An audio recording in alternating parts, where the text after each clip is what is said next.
Lucky ने कुमारी को फिरोज की लात से बचा लिया था।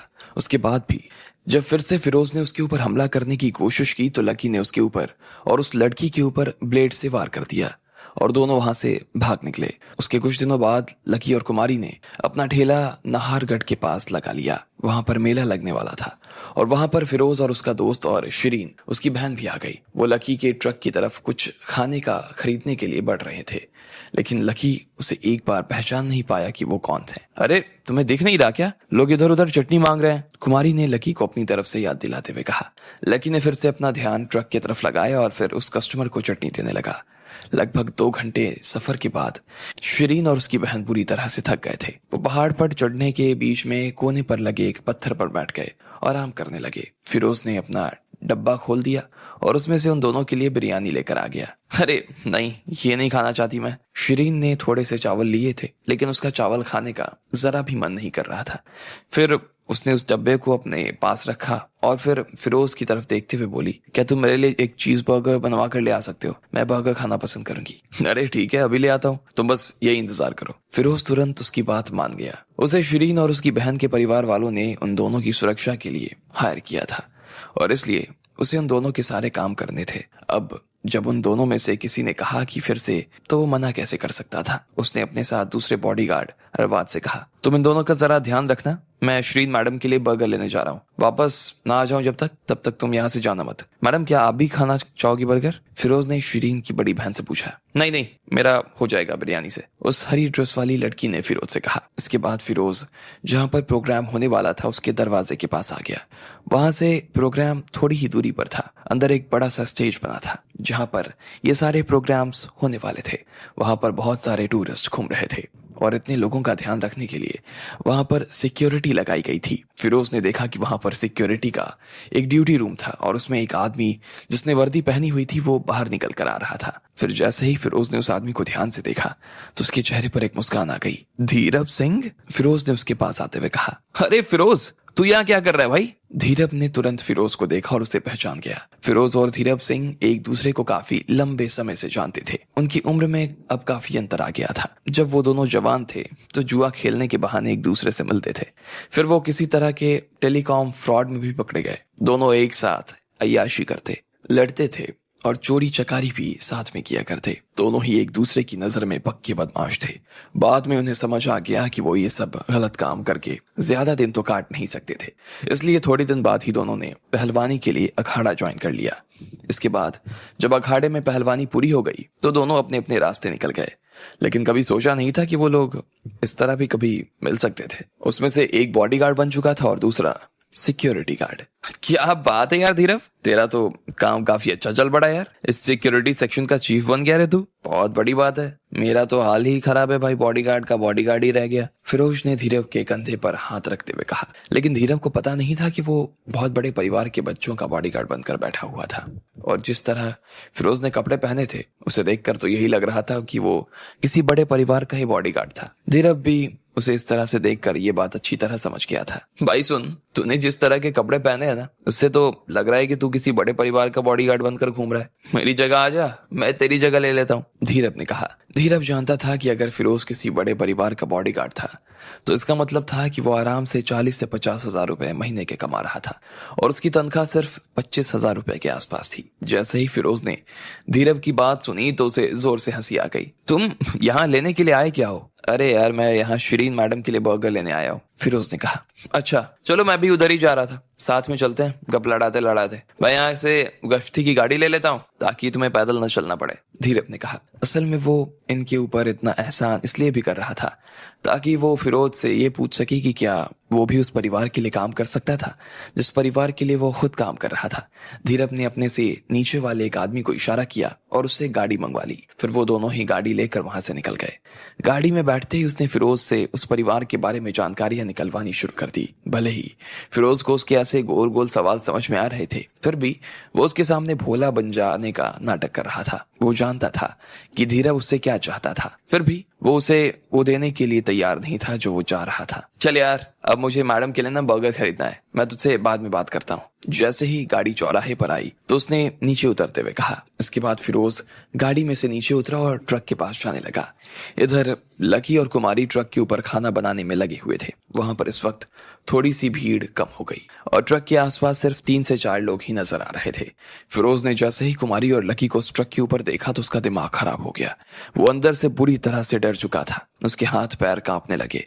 ऐसा नहीं था कि जब वो यहाँ आया था तब उससे इस ट्रक पर उसकी नजर नहीं गई थी, तब भी उसने इसे और इसके साथ के सारे ट्रक्स देखे थे, लेकिन उसे उम्मीद नहीं थी कि ये ट्रक लकी और कुमारी का था। अब उसे कुछ दिन पहले जो घटना हुई थी वो याद आने लगी। लकी ने उसके बाल में ब्लेड चला दी थी। जैसे ही फिरोज को यह दृश्य याद आया तो वो फिर से धीरज की गाड़ी की तरफ रवाना होने लगा। अरे क्या हुआ भाई, आधे रास्ते से वापस क्यों आ रहा है? धीरज ने उसे देखते हुए पूछा। अरे कोई बात नहीं भाई, वो तो बस ऐसे ही। वैसे तुम यहाँ की सिक्योरिटी के चीफ हो ना? हाँ, मैं एडमिनिस्ट्रेशन से जुड़े काम नहीं संभाल सकता हूँ, लेकिन इसके अलावा मैं यहाँ के सारे मसलों को देख रहा हूँ। जिंदगी में ना काफी अच्छी चल रही है मेरी, आराम से घूम लेता हूँ, काफी खुला महसूस करता हूँ। अभी कुछ दिन पहले ना ब्रिटिश टूरिस्ट का मोबाइल फोन मेरी टीम के किसी के हाथ लग गया। मैंने उससे वो फोन लिया और उस औरत को लौटा दिया। मुझे ज्यादा इंग्लिश तो नहीं आती, लेकिन मैंने सिर्फ उससे हेलो कहा था। आखिर में हम दोनों के बीच में ना जाने क्या बात हुई, लेकिन काफी बात लंबी हुई। मेरा कहा वो फोन से ट्रांसलेट करती और उसका काम है फोन से समझ लेता।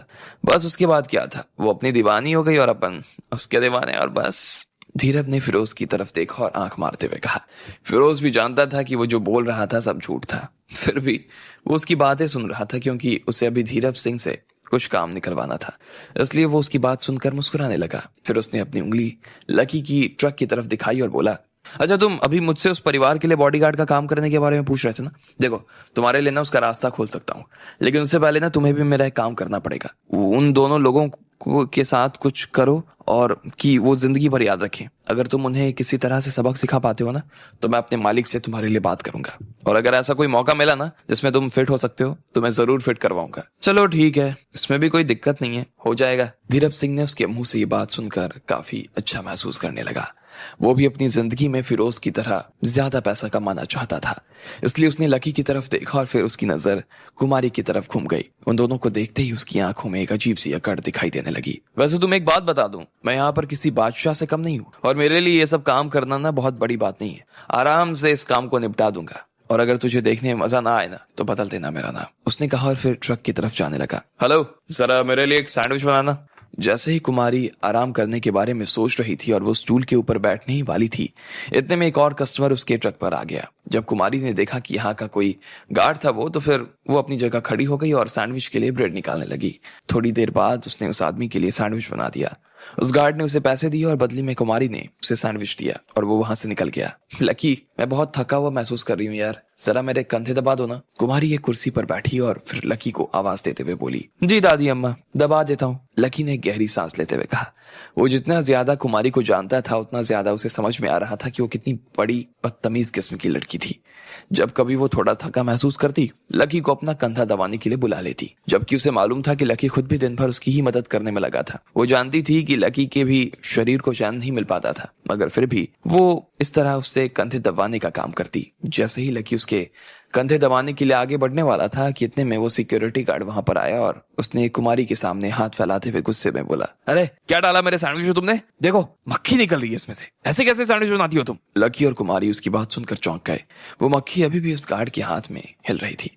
ये सब क्या बकवास कर रहे हो? मैंने अपने हाथ से तुम्हारा सैंडविच बनाया है और तब इसमें कोई मक्खी नहीं थी जब मैंने तुम्हें दिया। बेकार में झूठ बोलने की जरूरत नहीं है, समझे? कुमारी ने जोर से चिल्लाते हुए कहा। अरे हद कर रही हो, एक तो तुम्हारी सैंडविच से मक्खी निकल रहा है और ऊपर से तुम मेरे पे इल्जाम लगा रही हो कि मेरी वजह से निकला है, मैं लेकर आई उसे। गार्ड ने कुमारी और लकी को सुनाते हुए कहा और फिर जोर से शोर मचाने लगा। उसकी आवाज सुनते ही ढेर सारे टूरिस्ट उसके पास आ गए। अगर सफाई का ध्यान नहीं रख सकते ना तो मत बनाया करो सैंडविच, बंद कर दो अपना काम। हाँ, अगर इसे खाकर कोई बीमार हो गया तो क्या इसकी जिम्मेदारी तुम अपने सिर पर लोगे? सब लोगों ने उन दोनों के ऊपर इल्जाम लगाने शुरू कर दिए, लेकिन ना तो लकी और ना ही कुमारी ने उनमें से किसी का जवाब दिया। जब वहां पर हंगामा हो रहा था तो धीरज सिंह वहां पर पहुंच गया।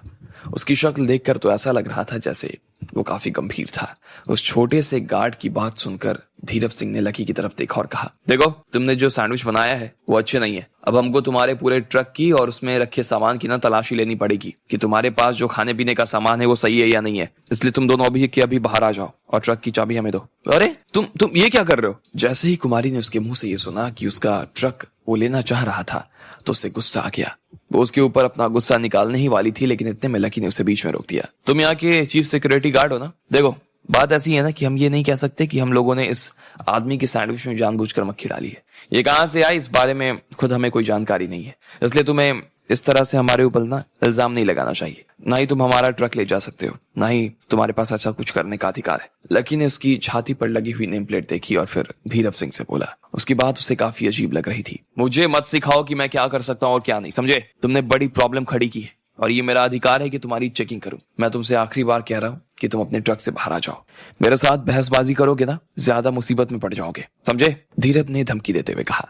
वैसे खुद धीरज भी एक सीधा साधा आदमी था और उसे कानून की कोई जानकारी नहीं थी। वो तो ये सब बात सिर्फ इसलिए कर रहा था ताकि वो फिरोज को इम्प्रेस कर सके और उससे अपने लिए बड़े परिवार में नौकरी ले सके। इसलिए वो कुमारी और लकी के काम में खोट निकालने की कोशिश कर रहा था। उसने अपने मन में सोच रखा था कि जैसे ही उसे ट्रक की चाबी मिल जाएगी तो वो उसमें खूब बेतरतीबी चेकिंग करेगा और सारा सामान उथल पुथल कर देगा और चाहेगा कि वो जितनी ज्यादा देर तक हो सके उतनी ज्यादा देर तक उन्हें ट्रक वापस करे। इसके अलावा भी अगर वो और लकी कुछ नाटक करते तो उनके ट्रक में तोड़ फोड़ करने के लिए भी वो राजी था। वैसे भी वो लोग छोटे थे और उनका वो कुछ नहीं बिगाड़ सकते थे। इधर लकी और कुमारी ने उसकी ये बात सुनी तो काफी अजीब लगा उसे। वो किसी भी हाल में ट्रक उसके हवाले नहीं करना चाहते थे। देखो मैं तुम्हारा ना सारा खेल समझ रही हूँ। तुम जबरदस्ती हमारी गाड़ी पकड़ना चाहते हो ताकि हमारा धंधा रुक जाए और तुम्हारे सेटिंग वाले का धंधा ठीक से चले, हाँ? कुमारी ने कहा और फिर वो लकी को पीछे करके आगे आ गई और धीरज की आंखों में आंखें डालते हुए बोली, मुझे लगता है ना कि इस गार्ड को ना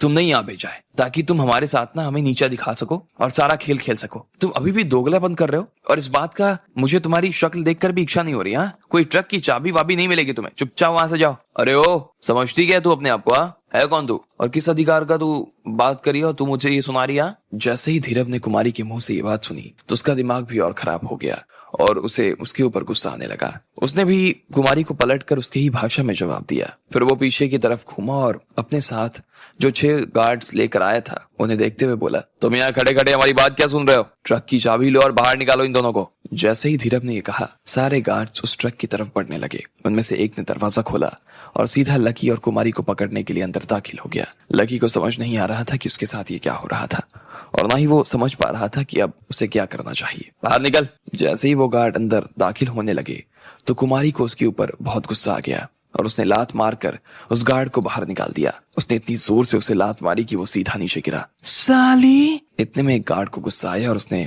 कुमारी के बाल पकड़ लिए। बाल पकड़ने के बाद वो उसे घसीटता हुआ बाहर ले जाने लगा। कुमारी की पीठ खींची चली जा रही थी और वो पीछे की तरफ जा रही थी। आह! वो जोर जोर से चिल्लाई जा रही थी, लेकिन तब तक वो गार्ड उसे अपने साथ खींच कर बाहर ले आया। मुझे लात मारती है? हमारी वजह से तू यहाँ खड़ी और हमें लात मारेगी? है? उस गार्ड को जैसे कुमारी ने लात मारी, खड़े होकर फिर से कुमारी के पैर पर लात मारने के लिए उसने अपना पैर उठा दिया। लेकिन इससे पहले कि वो उसे लात मारता अचानक से उसकी नाक पर जोरदार वार हुआ और इससे पहले कि वो अपनी नाक बचा पाता इतने में फिर से उसके पेट में एक जोरदार लात पड़ी। उसे ऐसा लग रहा था जैसे किसी भी वक्त उसका पेट फट सकता था। लेकिन अब की बार उस गार्ड को लात मारी जिसने कुमारी को पकड़ा हुआ था। वो गार्ड भी बुरी तरह से चिल्ला उठा और उसने कुमारी का पैर छोड़ दिया। लकी ने फिर से कुमारी का हाथ पकड़ा और उसे अपने साथ पीछे खींच कर ले आया। सिक्योरिटी रूम में जाओ और सामान लेकर आओ। जैसे ही धीरज सिंह ने अपने गार्ड्स को इस तरह मार खाते हुए देखा उसका खून खौल उठा। उसने जोर से चिल्लाते हुए कहा और वहां खड़े लोग लोहे की डंडे और ढाल लेकर आ गए। उन लोगों के साथ में कुछ एक गार्ड्स भी जुड़ गए। लेकिन में से किसी के साथ लड़ना नहीं चाहता था क्योंकि उसे अच्छी तरह से ये बात मालूम थी कि अगर उसने ऐसा किया तो हालत उसकी और कुमारी की ही खराब होने वाली थी। इसलिए वो जल्द से जल्द इस चीज को खत्म कर देना चाहता था। अगर वो यहाँ अपनी फैमिली की पावर का इस्तेमाल कर पाता तो उसके लिए ये काम चुटकी बजाते खत्म हो जाता, लेकिन वो उसके बस का नहीं था। इस काम में उसका परिवार साथ देने वाला नहीं था। तुम ये सब डंडे हटा लो, हम भी पीछे हट जाएंगे। लकी ने कुमारी को अपने पीछे की तरफ खींचते हुए कहा। इससे पहले कि वो लोग ट्रक में घुसे, वो अपनी सुरक्षा के लिए पुलिस को बुला लेना चाहता था, लेकिन उससे पहले ही धीरज सिंह ने अपनी साथियों को इशारा किया कि वो लकी को डंडे पर बाहर निकाले, और इस तरह से लकी और कुमारी को 4 गार्ड्स ने घेर लिया जिनके पास डंडे और ढाल थे। 4 लोग उनके आसपास खड़े हो गए और 2 लोग ने उन्हें आगे और पीछे से घेर लिया। कुमारी के कभी इतने पास कोई आदमी आकर खड़ा नहीं हुआ था।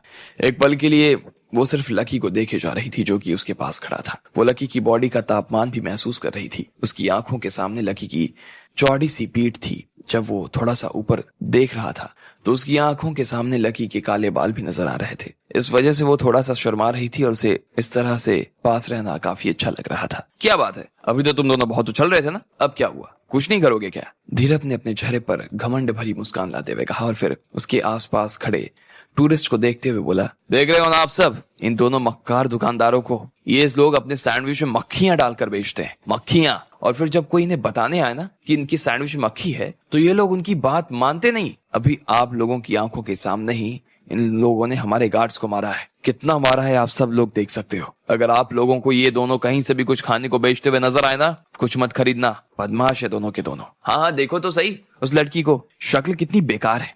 इसकी शक्ल देखकर ही लगता है कि इसने मक्खियां डाली होगी। हाँ भले इसके साथ वो लड़का तो ठीक नजर आ रहा है, लेकिन इसके कपड़े तो देखो, फटीचर दिखाई दे रहा है। मुझे लगता है कि इसके पास किसी ढंग की लड़की से शादी करने के लिए पैसे नहीं होंगे, इसलिए इसने इस लड़की को पसंद कर लिया होगा। मुझे तो ये दोनों के दोनों ही बदमाश नजर आ रहे हैं। हमें इन्हें जल्द से जल्द पुलिस के हवाले कर देना चाहिए। वो लोग जो यहाँ घूमने के लिए आए थे उन्हें इस मसले के पीछे पूरी कहानी का कोई अंदाजा नहीं था। वो सिर्फ धीरज की बात सुनकर उनकी बातों पर विश्वास कर रहे थे। मुझे तो लगता है ना कि इन दोनों का इलाज बहुत पहले हो जाना चाहिए था। ठीक इसी वक्त दूर से एक आदमी आया और उसने जोर से चिल्लाते हुए कहा। जब कुमारी ने देखा कि ये कोई और नहीं फिरोज था, जिसका कि इलाज इन दोनों ने अभी थोड़े दिन पहले किया था। जैसे ही उन्होंने फिरोज को देखा तो उन्हें ये सारा खेल समझ आ गया। एक तो तुम किसी को सैंडविच में मक्खी खिला रहे हो, ऊपर से तुम ये कह रहे हो कि तुमने नहीं किया। मुझे नहीं लगता कि इस समाज में तुमसे ज्यादा और कोई बेशर्म होगा। जैसे ही फिरोज ने कहा कि लकी और कुमारी को धीरज ने काबू में किया हुआ था, तो फिरोज आराम से टहलते हुए उनके पास आया और उनका मजाक उड़ाना शुरू कर दिया। अच्छा, अब समझ आ रहा है कि तुम इस आदमी के साथ मिलकर हमारे साथ बदला लेने की कोशिश कर रहे हो, लेकिन मुझे लग रहा है ना कि पिछली बार जो तुम्हारे साथ हुआ उसे तुम भूल गए हो। शायद पिछली बार तुम्हें मैंने कम मारा था और इस बार तुम्हें और मजा चखाने की जरूरत है। लकी ने फिरोज की तरफ देखते हुए कहा। उसे बहुत गुस्सा आ रहा था, लेकिन वो समझ नहीं पा रहा था कि अब उसे क्या करना चाहिए। कितने बेशर्म आदमी हो यार तुम। फिरोज तब लकी के पास आया और उसने लकी के गाल पर 2 तमाचे जड़ दिए। लकी डंडों की वजह से डरा था और इसलिए वो हिल नहीं पा रहा था। फिरोज के दिल को यह देखने के बाद काफी खुशी महसूस हो रही थी।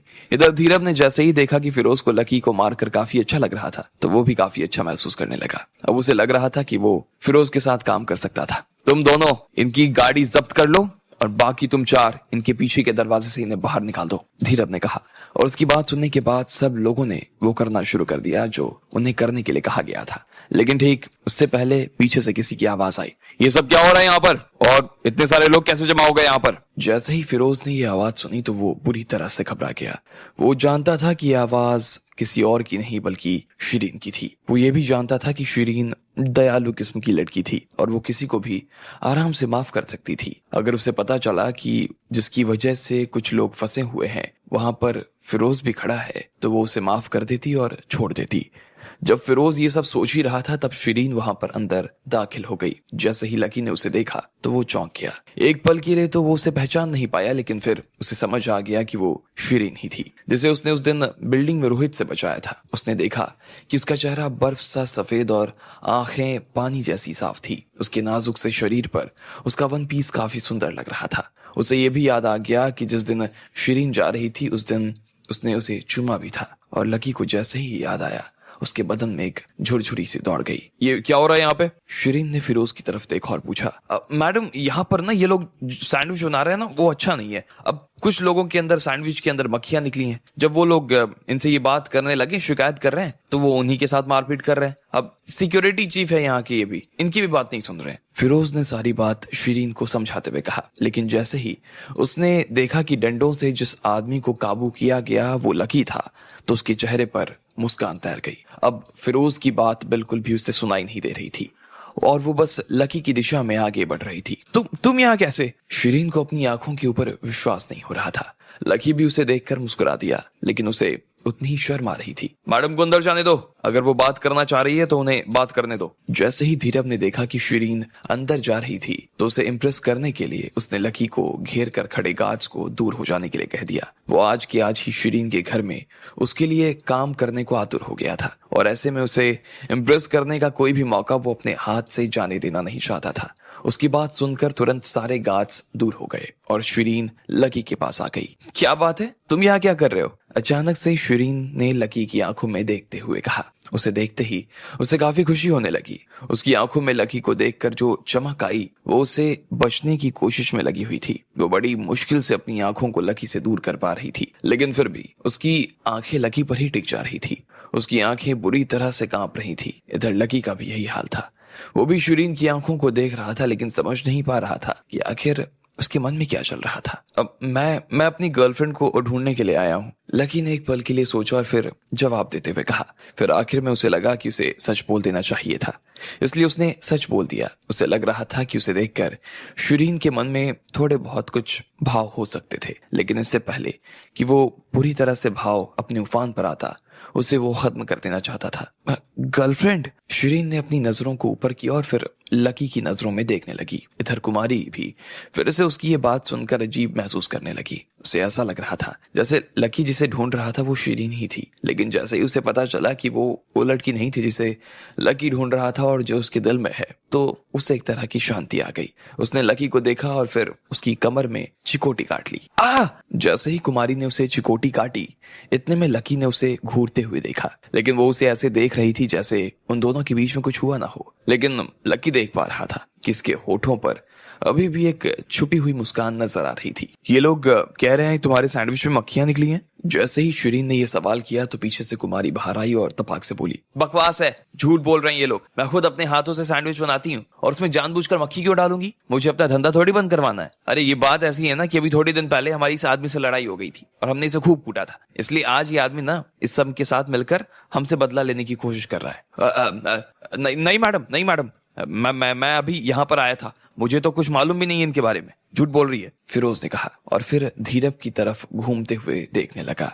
वो उसे आंखों ही आंखों में देखकर अपना मुंह बंद रखने के लिए कह रहा था। मैडम, हमारे गार्ड ने अभी यहाँ एक सैंडविच खरीदा था। इसी बीच धीरज ने मौका पाते हुए कहा। वो जानता था कि अब वो लकी को इन सब में उलझा नहीं सकता। अगर ऐसा होता तो उसे इस घर में नौकरी नहीं मिलने वाली थी और इस मारे उसका सारा रचा हुआ खेल गड़बड़ हो जाता। वो शिरीन और लकी के बीच के रिश्ते को समझने की कोशिश कर रहा था और जिस तरह का रिश्ता उन दोनों के बीच नजर आ रहा था, उसे देखकर लग रहा था कि उसके पास जो नौकरी अभी थी वो भी जा सकती थी। तुम तो मुंह खोलो ही मत, मुंह खोलते ही बकवास करते हो। कुमारी ने धीरज को देखा और देखते ही उसे फटकार दिया। अब जब शिरीन यहाँ आ चुकी थी तो धीरज की इतनी हिम्मत नहीं थी कि वो उस तरह से कुमारी से बात कर सके जैसे वो पहले कर रहा था। जरा तमीज से बात करो, ठीक है? जयपुर एक सभ्य लोगों का शहर है और तुम्हें जरा भी बात करने की तमीज नहीं है, धीरज ने भी कहा और फिर उसके पास खड़े हुए लोगों को देखने लगा। अभी जब हमारे गार्ड्स कह रहे हैं कि उन्होंने तुम्हारे सैंडविच में मक्खियां खाई है तो तुम कह रही हो कि ये झूठ है, जबकि यहाँ पर खड़े इन सभी लोगों ने देखा कि गार्ड के हाथ में मक्खी थी। हाँ देखा है, मैंने भी देखा है, वो बहुत ही बुरा था। बकवास, सब लोग कोरी बकवास कर रहे हैं। कहाँ है मक्खी, दिखाओ जरा, कुमारी ने फिर से चिल्लाते हुए कहा। अच्छा, इतनी बार तो तुम्हें दिखा चुका हूँ, तुम्हारी आंखें खराब है। अगर है तो ये लो, ये देख लो, ये मैंने अपने हाथ में पकड़ी हुई है। उस गार्ड ने जिसने सैंडविच खरीदा था उसने अपने हाथ में पकड़ी हुई मक्खी सब लोगों के सामने दिखाते हुए कहा।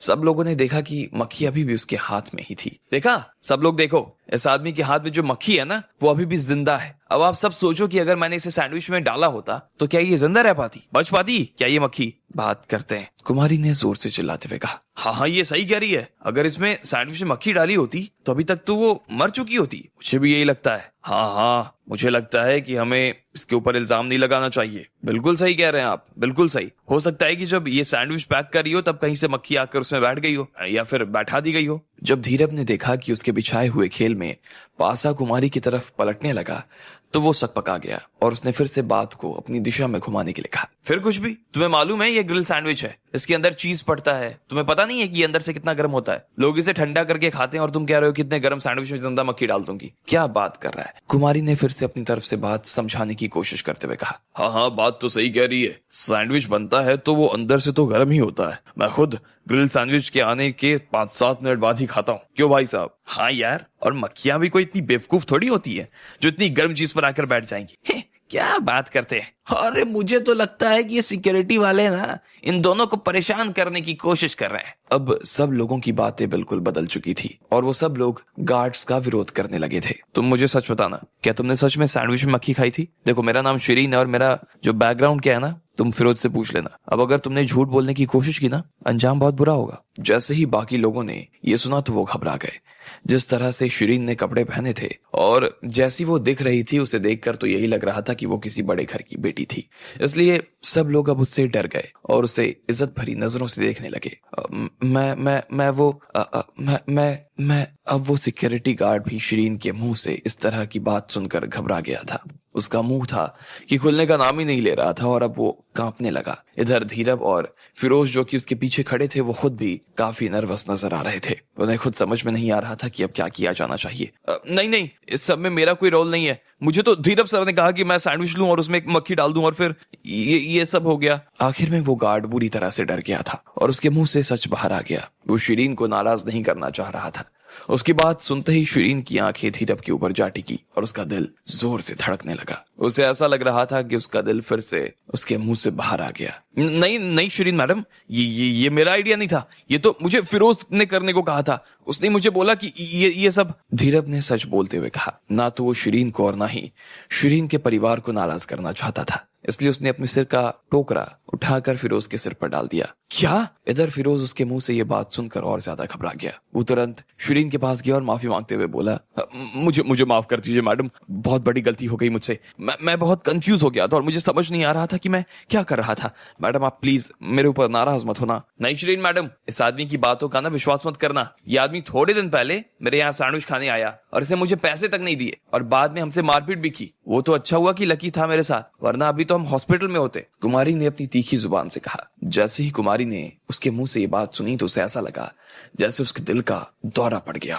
उसे समझ नहीं आ रहा था कि अब उसे क्या कहना चाहिए। वो हकलाते हुए बोला, मैडम ऐसा तो नहीं होता है ना कि किसी चीज के पीछे का कोई कारण ना हो। उस वक्त मैंने इसे पैसे इसलिए नहीं दिए क्योंकि मैं जल्दी में था, आपके यहाँ आना था और फिर उसके बदले इसने मेरे सैंडविच में साबुन मिला दिया था। नहीं, सफाई देने की जरूरत नहीं है। वापस मेरे पापा के पास जाओ और उनसे कहो कि वो तुम्हारे लिए कोई नई नौकरी ढूंढ दे। मेरे साथ रहने की तुम्हें जरूरत नहीं है। शिरीन ने बीच में ही फिरोज की बात को काटते हुए कहा, अरे मैडम नहीं, प्लीज ऐसा मत कीजिए मैडम, प्लीज मुझे माफ कर दीजिए। मैं सच में अपनी कसम खा के कहता हूँ, आज की बात ऐसी कोई हरकत नहीं होगी, पक्का, फिरोज ने कहा। वो शिरीन की बात सुनकर अंदर तक इतना घबरा गया कि उसके पैर कांपने लगे। ना तो उसके पास में कोई डिप्लोमा था और ना ही कोई डिग्री। एक बॉडीगार्ड होने के अलावा और ऐसा कोई काम नहीं था जो कि वो कर सकता था। अगर वो शिरीन के पापा के पास जाकर उनसे ये कहता कि शिरीन ने उसे नौकरी से निकाल दिया था, तो फिर उसके पापा भी उसे नौकरी पर नहीं रखते। उसे नहीं लग रहा था कि अब वो इस परिवार के साथ आगे काम कर पाएगा। नहीं, तुम्हें कम से कम मुझसे तो माफी नहीं मांगनी चाहिए, ठीक है? शिरीन ने उसकी तरफ देखते हुए बोला। हाँ मैडम, मैं समझ गया। फिरोज लकी और कुमारी के पास आया और फिर उनके सामने झुककर उनसे माफी मांगने लगा। मुझे माफ कर देना, आप दोनों प्लीज मुझे माफ कर देना। मैं बहुत बेवकूफ हूँ, मुझसे बहुत बड़ी गलती हो गई। आपने मुझे साबुन खिलाकर बहुत अच्छा किया। मुझसे जो गलती हो गई ना, प्लीज मुझे माफ कर दो। फिरोज ने अपने आप को लकी और कुमारी के सामने गालियां देते हुए कहा और फिर आखिरी में बोला, देखिए ना, मैं आपको इतना सुना चुका हूँ और सच में मैं बहुत बुरा आदमी हूँ।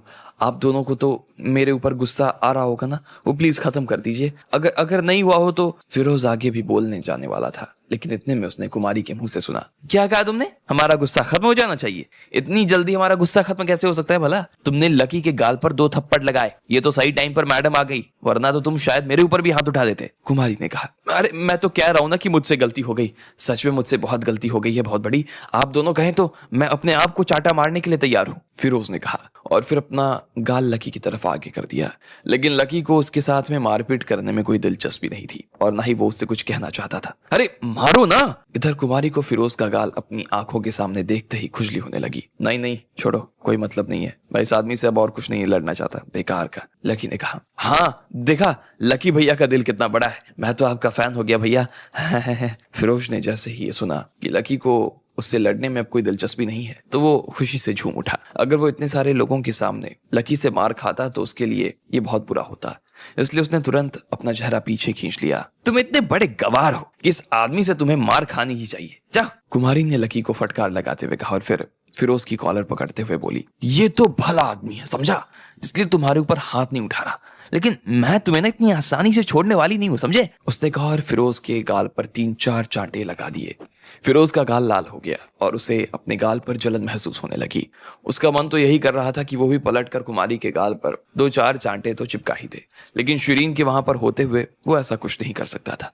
वो सिर्फ यही कहकर रह गया, वाह वाह मैडम, क्या मारा है, क्या मारा है, बहुत अच्छा, फिरोज ने कहा। वो कुमारी को देखे जा रहा था लेकिन उसका चेहरा था कि उसके गले उतरने का नाम नहीं ले रहा था। फिर उसने लकी की तरफ देखा। उसे समझ नहीं आ रहा था कि इस जैसा फटीचर आदमी शिरीन का दोस्त कैसे हो सकता था। मैडम अब तो मैंने मार खा ली, अब तो मुझे माफ कर दीजिए, फिरोज ने कहा। शिरीन उसे देखे जा रही थी लेकिन कुछ बोल नहीं रही थी। फिरोज को जब लगा कि वो उसे माफ नहीं करने वाली थी तो उसने लकी की तरफ देखा और बोला, आप प्लीज मैडम से बात कीजिए ना, बोलिए ना उनको मुझे माफ कर दें। लेकिन लकी ने भी उससे अपनी नजर दूर कर ली। अब इससे पहले कि फिरोज कुमारी की तरफ मुड़कर अपनी सिफारिश लगाने के लिए कहता, शिरीन ने कहा, फिरोज तुम्हारे पास अब सिर्फ एक ही रास्ता है, जाओ मेरे पापा से जाकर मिलो। अब फिरोज के पास में सच में कहने के लिए कुछ बाकी नहीं रह गया। वो मुड़ा और वापस जाने लगा। अब जब सारी प्रॉब्लम सॉल्व हो चुकी है तो क्या तुम मुझे बर्गर खिला सकते हो? हाँ, शिरीन ने लकी की आंखों में देखते हुए कहा और मुस्कुराने लगी। ठीक है, अभी बना कर लाती हूँ, कुमारी ने तुरंत जवाब दिया। अगर शिरीन आज यहाँ नहीं होती तो शायद लकी और कुमारी का धंधा चौपट हो जाता। कुमारी को समझ आ गया कि लकी और शिरीन की पुरानी जान पहचान थी। उसने एक बार के लिए लकी को देखा और फिर बर्गर खाने के लिए अंदर चली गई। थैंक यू यार, अगर आज तुम नहीं होती ना जाने क्या हो जाता, लकी ने मुस्कुराते हुए कहा। ऐसा तो मैं भी कह सकती हूँ कि अगर तुम नहीं होते तो ना जाने क्या हो जाता मेरे साथ। मुझे याद है तुमने किस तरह मुझे बचाया था उस दिन रोहित से, और उसके बाद मैं एक सेकंड के लिए भी तुम्हें भूली नहीं। आज हम यहाँ एक दूसरे से इस तरह मिल लेंगे इस बात का अंदाजा भी नहीं था मुझे, लेकिन फिर से तुमसे मिलकर ना मुझे काफी अच्छा लगा। शिरीन ने अपने उस पुराने सपने को याद करते हुए कहा। लकी उसकी आंखों में देखे जा रहा था कि अब वो अभी भी उससे बात करने के लिए शर्मा नहीं रही थी। उसके दिल में कुछ ऐसा था जो लकी के लिए था, लेकिन वो अपनी शर्म के मारे उसे जाहिर नहीं कर पा रही थी। मैडम आपका बर्गर रेडी हो चुका है। ठीक इसी वक्त कुमारी वहां पर बर्गर लेकर आई और सीधा प्लेट को शिरीन की दिशा में बढ़ा दिया। इसे खाकर ना आप आराम से ऊपर मौज करने के लिए जा सकती हो और हम लोग यहाँ से फिर अपने काम में लग जाएंगे, कुमारी ने हंसते हुए कहा। शिरीन को उसकी बात पर हंसी आ गई। उसने उससे बर्गर लिया और लकी की तरफ देखने लगी। इतने में कुमारी ने लकी के कपड़े खींचे और उसे अपने साथ काम पर आने के लिए बोलने लगी। वो दोनों फिर से ट्रक की ओर बढ़ने लगे। शिरीन लकी को जाते हुए देख रही थी और ना जाने क्यों उसका दिल उदासी से भर आया। शिरीन तुम बर्गर लेकर आई। ठीक इसी वक्त उसकी बहन जिसने हरे रंग की ड्रेस पहनी थी वो और उसके साथ का बॉयफ्रेंड शिरीन के पास आ गया। उन लोगों ने अपना खाना भी खत्म कर लिया था, लेकिन उसके बाद भी शिरीन अभी तक उनके पास नहीं आई थी। जब शिरीन खुद वापस नहीं आई तो ये लोग ही शिरीन को लेने के लिए आ गए। जैसे ही शिरीन ने उस लड़की की आवाज सुनी तो वो पीछे घूम गई। इधर लकी ने जैसे ही वो आवाज सुनी तो वो दंग रह गया। उसे ऐसा लग रहा था जैसे उसका दिल जलने लगा। उसके दिल की धड़कन काफी तेज हो गई। वो तुरंत उस आवाज की दिशा में पलट चुका था। अरे लकी क्या देख रहे हो? मानती हूँ कि शिरीन मैडम काफी सुंदर है, लेकिन इसका मतलब ये थोड़ी है कि तुम उल्लुओं की तरह उन्हें आगे फाड़ कर देखते रहो। ये कितनी शर्म की बात है, अंदाजा है तुम्हें? कुमारी के मुंह से जले हुए शब्द बाहर आ रहे थे, लेकिन लकी कुमारी की किसी भी बात पर ध्यान नहीं दे रहा था। वो तो बस उस लड़की को देख रहा था जिसने हरे रंग के कपड़े पहने थे और जो शिरीन से बात कर रही थी। उस लड़की का चेहरा काफी रिझा देने वाला था।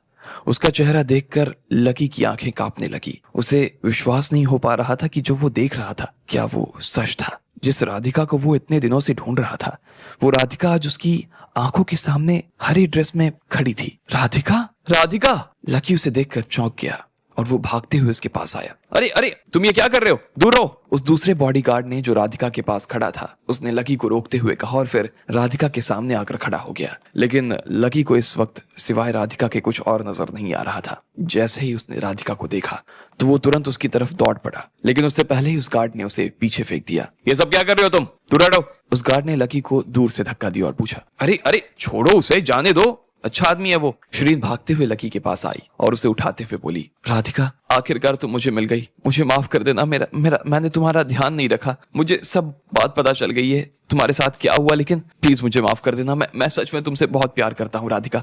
लकी राधिका की तरफ देखता रह गया। उससे बस एक ही बात कहे जा रहा था। उसे इस बात की पूरी उम्मीद थी कि राधिका उसे सच में माफ कर देगी। इधर राधिका भी उसे ऐसे अपने सामने देखकर चौंक गई। वो लकी को देखकर बुरी तरह डर गई। वो समझ नहीं पा रही थी कि आखिर ये हो क्या रहा था। जाने दो उसे दीदी के पास में खड़े होने दो, ये कुछ नहीं करेगा। शिरीन ने फिर से उस गार्ड को देखते हुए कहा। इधर वो गार्ड उसके रास्ते से हट गया और अब वो सीधा राधिका को अपनी आंखों के सामने देख पा रहा था। क्या कहा तुमने, ये तुम्हारी बहन है? इधर शिरीन की बात सुनते ही लकी थोड़ा सा पका गया। हाँ हाँ, ये मेरी बहन शहनाज है। तुम इसे राधिका समझ रहे हो, लेकिन ये राधिका नहीं है, तुम इसे गलत समझ रहे हो। शिरीन ने उसे देखते हुए कहा, नहीं नहीं, ऐसा नहीं हो सकता, मैं नहीं मान सकता कि ये राधिका नहीं है। लकी ने शिरीन से कहा और फिर राधिका की तरफ देखते हुए बोला, राधिका मुझे सच में माफ कर दो, मैं एक नंबर का जाहिल आदमी था, मुझे तो मर जाना चाहिए, लेकिन इससे पहले कि मैं मर जाऊं प्लीज मुझे माफ कर दो, वापस आ जाओ मेरे पास।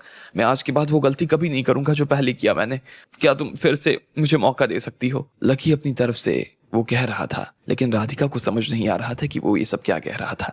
उसकी नजर में तो लकी सिर्फ और सिर्फ एक पागल आदमी था। मुझे माफ कर दो, लेकिन मैं वो नहीं हूं जो तुम समझ रहे हो। मैं राधिका नहीं हूं, मैं शहनाज हूं, लेकिन तुम जिसे ढूंढ रहे हो शायद मेरी तरह दिखाई देती होगी, है ना? शहनाज ने लकी को एक मुस्कान के साथ में शांत करने की कोशिश करते हुए कहा, लेकिन इधर लकी को उसकी कोई भी बात समझ नहीं आ रही थी। राधिका तुम मुझे पहचान क्यों नहीं रही हो? देखो ना, मैं यही हूँ, लकी लकी लकी। अचानक से शहनाज उसका नाम सुनकर हैरान हो गई। वो देख पा रही थी कि उसके सामने खड़ा हुआ आदमी, उसका चेहरा लाल पड़ा हुआ था, लेकिन उसे समझ नहीं आ रहा था कि यह आदमी कौन था। अरे तुम मुझे भूल गई? मैं तुम्हें तालाब के पास बचाने के लिए आया था जब तुम पानी में कूदी थी। फिर अगले दिन हम मिले, हम दोनों ने मिलकर फल खाया। उसके बाद तुमने सर के 20 लाख रुपए चुकाने के लिए ढाबे पर काम शुरू किया। उसके बाद जब ज्योति ने तुम्हारे ऊपर हमला किया और मैं बचाने के लिए आया, हम दोनों को चोट लगी और हम दोनों इलाज के लिए मेरे आइलैंड गए थे। तुम्हें ये सब बातें याद है या भूल गई? लकी ने राधिका को अपनी बीते हुए दिन याद दिलाने की कोशिश करते हुए कहा, नहीं, ये सब क्या बोले जा रहे हो तुम, मुझे कुछ भी याद नहीं आ रहा। शहनाज ने नाम में अपना सिर हिलाते हुए कहा। लकी उसके सामने ये सब क्या बकवास कर रहा था उसे समझ नहीं आ रहा था, लेकिन वो इतना जरूर समझ गई थी कि वो जिस भी लड़की के बारे में बात कर रहा था वो उस आदमी से बहुत प्यार करता था। देखो देखो, तुम मेरे साथ ये खेल मत खेलो राधिका। मैं सच में बहुत परेशान हूँ पहले से। मुझे मालूम है कि मुझसे गलती हुई है, लेकिन मैं उस गलती की माफी मांगने के लिए तैयार हूं ना। मैं तुम्हें कह रहा हूँ कि तुम जैसा बोलोगी मैं वैसा करने के लिए तैयार हूँ। मान जाओ ना मेरी बात। लकी उसके सामने हाथ जोड़ रहा था। शहनाज को उसे इस हाल में देखकर और हैरानी हो रही थी। लकी ने उससे आके कहा, देखो मैं तुमसे हाथ जोड़कर माफी मांग रहा हूं, तुम बोलोगी तो पैर पड़ लूंगा तुम्हारे। मैं जानता हूं कि मैं ठीक से तुम्हारा ध्यान नहीं रख पाया। तुम चाहो तो मुझे मार सकती हो, मुझे गालियां दे सकती हो, लेकिन प्लीज कम से कम ये तो मत कहो कि तुम मुझे जानती नहीं। मैं सच में तुम्हारे बिना राधिका जिंदा नहीं रह सकता। लकी ने कहा। उसे अभी भी यही लग रहा था कि शायद राधिका उसे जानबूझकर पहचानने से मना कर रही थी। वो उसके साथ एक खेल खेल रही थी, लेकिन लकी को यह खेल जरा भी अच्छा नहीं लग रहा था। उसे ऐसा महसूस हो रहा था जैसे उसके दिल पर आरी चल रही थी। देखो मैं तुम्हारे सामने कोई नाटक नहीं कर रही हूँ। मैं सच में, मुझे नहीं मालूम कि तुम कौन हो यार, मेरा यकीन करो, मैं सच में नहीं जानती हूँ तुम्हें। शहनाज को अपने सामने खड़ा वो आदमी समझ नहीं आ रहा था और उसे चिंता होने लगी। राधिका मैं यकीन करो मेरा यार, मैं आगे से तुम्हारे साथ ऐसा नहीं होने दूंगा कुछ। मेरे पास इस बात का सबूत है कि तुम राधिका हो और मैं अभी के अभी इस बात को साबित कर सकता हूँ। मैं तुम्हारे लिए एक नेकलेस लेकर आया था, क्या तुम वो नेकलेस दिखा सकती हो? लकी को अचानक से याद आया कि वो राधिका के लिए एक नेकलेस लेकर आया था और वो उसे ऐसे संभाल कर रखती थी जैसे कोई खजाना हो। राधिका ने इस नेकलेस के बारे में अपनी डायरी में भी खूब लिखा था। अब ऐसे में राधिका के लिए उस नेकलेस को अपने गले से उतार पाना मुश्किल नहीं नामुमकिन था। नेकलेस? कौन सा नेकलेस? शहनाज उसकी बात सुनकर चौंक गई। फिर उसने अपने गले में से एक नेकलेस निकाला और फिर उसे लकी को दिखाते हुए बोली, क्या ये नेकलेस मेरे लिए तुमने खरीदा था? लकी ने जैसे ही उसके गले में वो नेकलेस देखा तो वो उसे देखकर दंग रह गया था। हालांकि वो नेकलेस था तो डायमंड का, लेकिन फिर भी ये तो वो नहीं था जो लकी राधिका के लिए लेकर आया था। इसके आकार में और उसके आकार में काफी अंतर था। भाई तुम क्या बात कर रहे हो, ये नेकलेस तो हमारे बॉस ने मैडम के लिए खरीदा था। मुझे अच्छी तरह से याद है, ये बॉस उनके लिए लेकर आए थे। फिर तुम ऐसा कैसे कह सकते हो कि ये तुमने खरीदा है? उस बॉडीगार्ड ने लकी को घूरते हुए देखा और बोला, नहीं नहीं, ऐसा नहीं हो सकता, ऐसा हो ही नहीं सकता। लकी ने भी कहा, या तो राधिका अपने गले से उसके दिए हुए नेकलेस को उतार नहीं सकती थी, या फिर ये लड़की जो उसके सामने खड़ी थी वो राधिका नहीं थी। अचानक से लकी के दिमाग में एक अजीब सा ख्याल आया, मैडम आपको यहाँ से चलना चाहिए, मुझे लगता है कि ये आदमी कोई पागल है। उस बॉडीगार्ड ने लकी को एक कोने में करते हुए कहा और फिर शहनाज के पास जाकर खड़ा हो गया। नहीं राधिका रुको, मुझे ऐसे छोड़कर मत जाओ। लकी अभी भी उसे जाने देना नहीं चाहता था, लेकिन इस बार उसे शिरीन ने रोक लिया। लकी शांत हो जाओ, शांत हो जाओ, वो जो कह रही है सही कह रही है। मेरी बहन तुम्हारी गर्लफ्रेंड हो ही नहीं सकती। मैं समझ सकती हूँ कि तुम्हें अपनी गर्लफ्रेंड कितनी याद आ रही है, लेकिन फिर भी यार वो मेरी बहन है, तुम्हारी राधिका नहीं। चलो मैं उसे छोड़ने के लिए जा रही हूँ, तुम अपना ध्यान रखो, मैं तुमसे फिर मिलने आऊंगी, शिरीन ने कहा। उसे लकी की ऐसी हालत देखकर सच में चिंता हो रही थी। इसके बाद शिरीन वहां से निकल गई और अपनी बहन के साथ हो ली। उसके पास उनका बॉडीगार्ड आ गया। क्या बात है, अब ये फटीचर बड़े घर की लड़कियों के पीछे पड़ गया है। हाँ यार, मुझे तो इसे देखकर ही उस टीवी सीरियल की याद आ रही है। ऐसे लड़के नहीं होते जो लड़की के पीछे पड़ जाते हैं, उन्हें लगता है कि अगर वो इससे बात करेंगे ना तो शायद वो लड़की उसे पसंद करने लगेगी। हाँ यार, आदमी की तो बात ऐसे कर रहा है जैसे पागल ही है। सब लोगों ने लकी के बारे में बात करनी शुरू कर दी।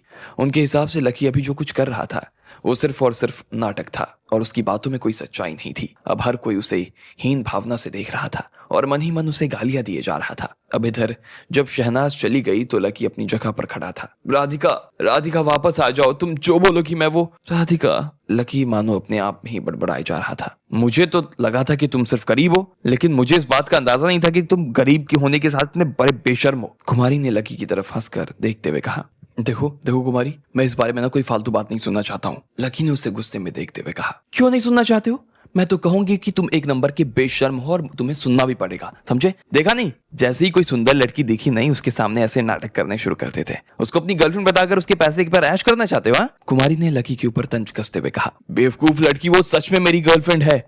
इसके अलावा मैं खुद अग्रवाल अंपायर का सबसे बड़ा बेटा हूँ, मुझे उसके पैसे की ना कोई जरूरत नहीं है। लकी ने फिर से गुस्से में धड़कते हुए कहा, बकवास, फिर से बकवास। अगर वो तुम्हारी गर्लफ्रेंड होती तो वो तुम्हें पहचानने से मना क्यों करती? उसने तो तुम्हारे पर यह कह दिया कि वो तुम्हें जानती तक नहीं, और तुम यहाँ कह रहे हो कि तुम उसके बॉयफ्रेंड हो। तुम ऐसी बात करके अमीर हो जाओगे यार। अगर तुम्हारी जेब में 5,000 रुपए भी है तो निकाल कर दिखाओ, मैं मान जाऊंगी कि तुम अमीर हो। बात कर रहे हैं, कुमारी ने कहा। उसकी आंखों ही आंखों में उसने गुस्से में उसे देखकर कहा। लकी को उसकी बात समझ नहीं आई और उसके पास उसका कोई जवाब भी नहीं था। ये बात तो सच थी कि उसने लकी के सामने जो शर्त रखी थी उसे लकी पूरा नहीं कर सकता था, लेकिन उसका ये मतलब नहीं था कि वो जो कह रहा था वो गलत था। देखो, मैं अभी तुम्हें पैसा निकाल कर नहीं दिखा सकता, क्योंकि लकी ने कहा और फिर चुप हो गया।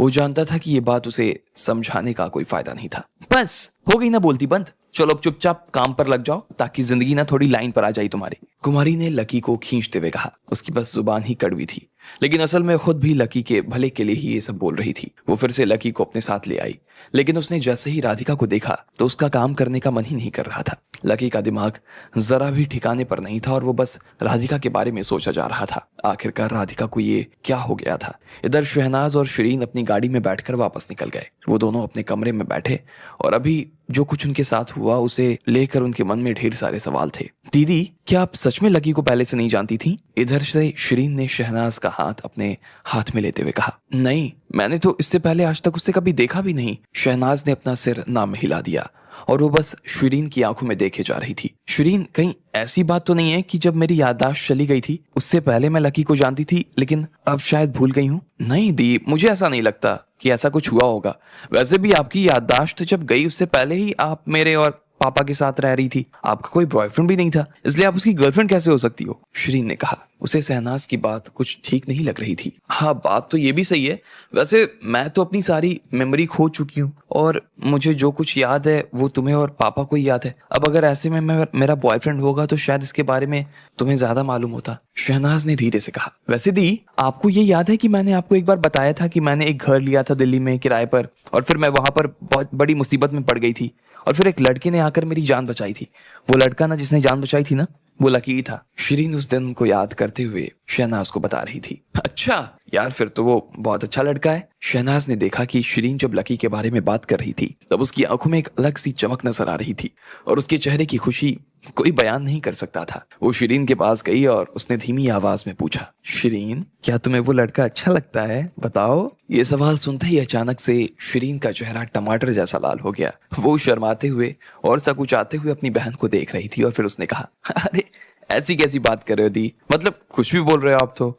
अच्छा, मैं कुछ भी बोल रही हूँ और तुम्हारी आंखें। शहनाज ने हंसते हुए अपनी बहन को छेड़ा और उसकी आंखों में देखने लगी। शिरीन कहीं ये तुम्हारे लिए दुख की बात तो नहीं कि तुम्हारी शादी होने वाली है? इस बात को सोचकर तुम्हें बुरा लग रहा होगा ना? नहीं तो, शिरीन ने कहा और उसके चेहरे पर एक हल्की सी मुस्कान आ गई। फिर उसने अपना सिर नीचे किया और आंखों से आंसू की 2 बूंद नीचे गिरने लगी। अगर उसके बस में होता कि वो शादी के लिए मना कर पाती तो अपनी बहन की शादी हुए बिना वो कभी शादी नहीं करती। नहीं बहन, मैं शादी कैसे कर सकती हूँ, और तुम्हें तो मेरी शादी की चिंता करने की जरूरत भी नहीं है।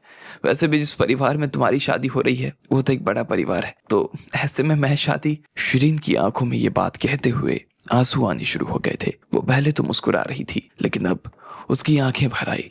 इधर शहनाज ने अपने पलंग के दराज में से एक पेंडेंट निकाला और उसे अपने हाथ में ले लिया। वो एक ऐसा पेंडेंट था जो कि पूरी तरह से ट्रांसपेरेंट था और उसमें हरे और सफेद रंग का घुलव था। ये यशोदा ने राधिका को उस दिन हॉस्पिटल में दिया था। शहनाज ने उस पेंडेंट को धीरे से अपने सीने से लगा लिया और फिर उसे सहलाए जा रही थी। उसने शिरीन की तरफ देखा और बोली, मुझे ये पेंडेंट सच में बहुत पसंद है। मुझे ऐसा लगता है जैसे ये मेरे दिल के बहुत करीब है। लेकिन ऐसा क्यों है कि पापा इसे मुझे पहनने नहीं देते? पापा ने तो कहा था ये पेंडेंट उन्होंने किसी से बनवाया था जब मैं पैदा हुई थी, और उन्होंने कहा कि ये सिर्फ अपने बिस्तर के पास रखना, ना कि गले में पहनना। ऐसा क्यों? शहनाज ने शिरीन की तरफ देखते हुए पूछा। पापा ने ऐसा इसलिए कहा था ताकि ये पेंडेंट आपकी जिंदगी भर रक्षा कर सके। आप अगर इसे पहनने लगोगे तो इसका जो सारा प्रभाव है ना वो खत्म हो जाएगा। शिरीन ने उसे प्यार से समझाते हुए कहा, सच में? लेकिन मुझे तो ऐसा नहीं लगता कि मेरे इसे पहनने की वजह से ऐसा कुछ हो सकता है। शहनाज ने शक भरी आवाज में शिरीन से कहा, देखो आप इसके बारे में ना ज्यादा मत सोचो। उल्टा आपको तो बस ये सोचना चाहिए कि मैं और पापा कभी ऐसा काम करेंगे ही नहीं जिसकी वजह से आपको कोई नुकसान हो। चलो जाओ, अब लोग कुछ देखते हैं। शिरीन ने बात घुमा दिया और फिर अपना मोबाइल निकाल लिया। शहनाज को अभी भी उसकी बात पूरी तरह से समझ नहीं आ रही थी, लेकिन फिर भी वो शिरीन के साथ वो देखने बैठ गई जो वो उसे दिखा रही थी। इधर बहुत बड़े और बहुत ही बिजी दिन के बाद लकी फिर से अपने कमरे में आ गया और अपने बिस्तर पर आकर लेट गया। उसके मन में अभी भी वही दृश्य चले जा रहा था जब उसने वहां पर राधिका को देखा। वो खुद से बस एक ही सवाल कर रहा था कि क्या सच में वो राधिका थी भी या नहीं। लकी एक बार तो ये चाह रहा था कि वो अपने मन में ये मान ले कि वो राधिका नहीं थी, लेकिन फिर भी उसे यही लग रहा था कि नहीं, वो राधिका ही थी। उसका मन बुरी तरह से उलझा हुआ था। वो और राधिका एक दूसरे को काफी लंबे वक्त से जानते थे। ऐसे में लकी को इस बात पर विश्वास नहीं हो रहा था, लेकिन यह भी हो सकता था कि वो जिस चीज का एहसास उसे हो रहा हो वो गलत हो। पर उसे समझ नहीं आ रहा था कि दुनिया के अंदर 2 एक जैसे दिखने वाले लोग आखिर इतने एक जैसे कैसे दिखाई दे सकते थे। अब लकी ने शिरीन और शहनाज के परिवार की इंफॉर्मेशन अपने फोन पर निकालनी शुरू कर दी। अभी उनके परिवार का जो मुखिया था उसका नाम था दर्शन। दर्शन का परिवार एक बड़ा परिवार था और इसी नाम से उनका इस देश में कारोबार भी चलता था, इसलिए वो एक बड़ा परिवार भी माना जाता था। लकी ने इसके लिए काफी कुछ खोजने की कोशिश की, उसे इसके अलावा और कुछ मिल नहीं पा रहा था। खैर, उसे इनके बारे में और कुछ जानने की इच्छा भी नहीं थी। उसका ध्यान सिर्फ और सिर्फ एक ही शख्स के ऊपर था, राधिका। लकी ने उनके घर का एड्रेस निकाल लिया और अभी जहां पर शिरीन और शहनाज रुके हुए थे, कैसे कैसे उसका भी पता निकाल लिया था उसने।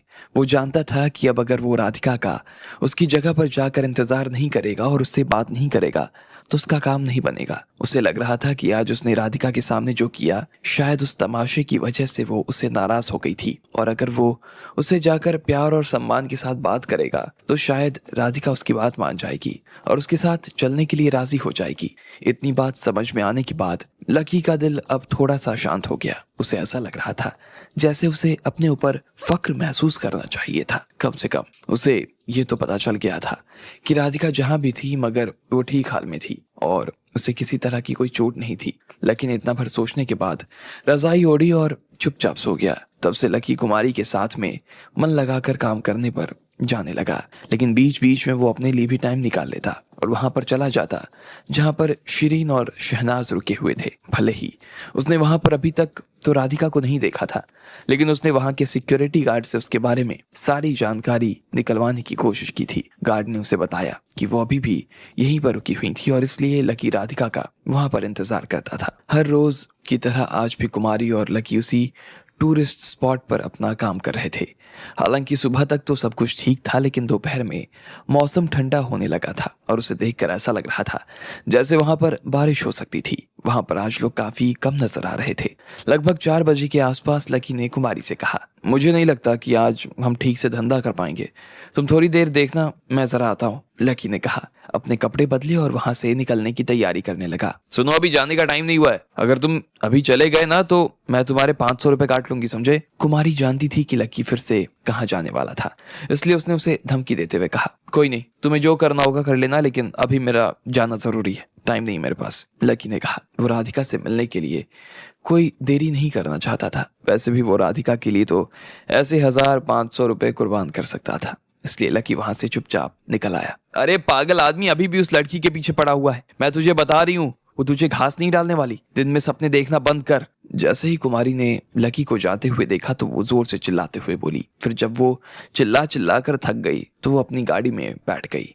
वो अपनी गाड़ी में अकेली रह गई थी और अब तो काफी तन्हा महसूस कर रही थी। उधर लकी ने अपने लिए एक बस पकड़ ली और उससे वो वहां चला गया जहाँ राधिका रुकी थी। अरे भाई, तुम फिर वापस आ गए क्या? तुम शहनाज मैडम को ढूंढ रहे हो?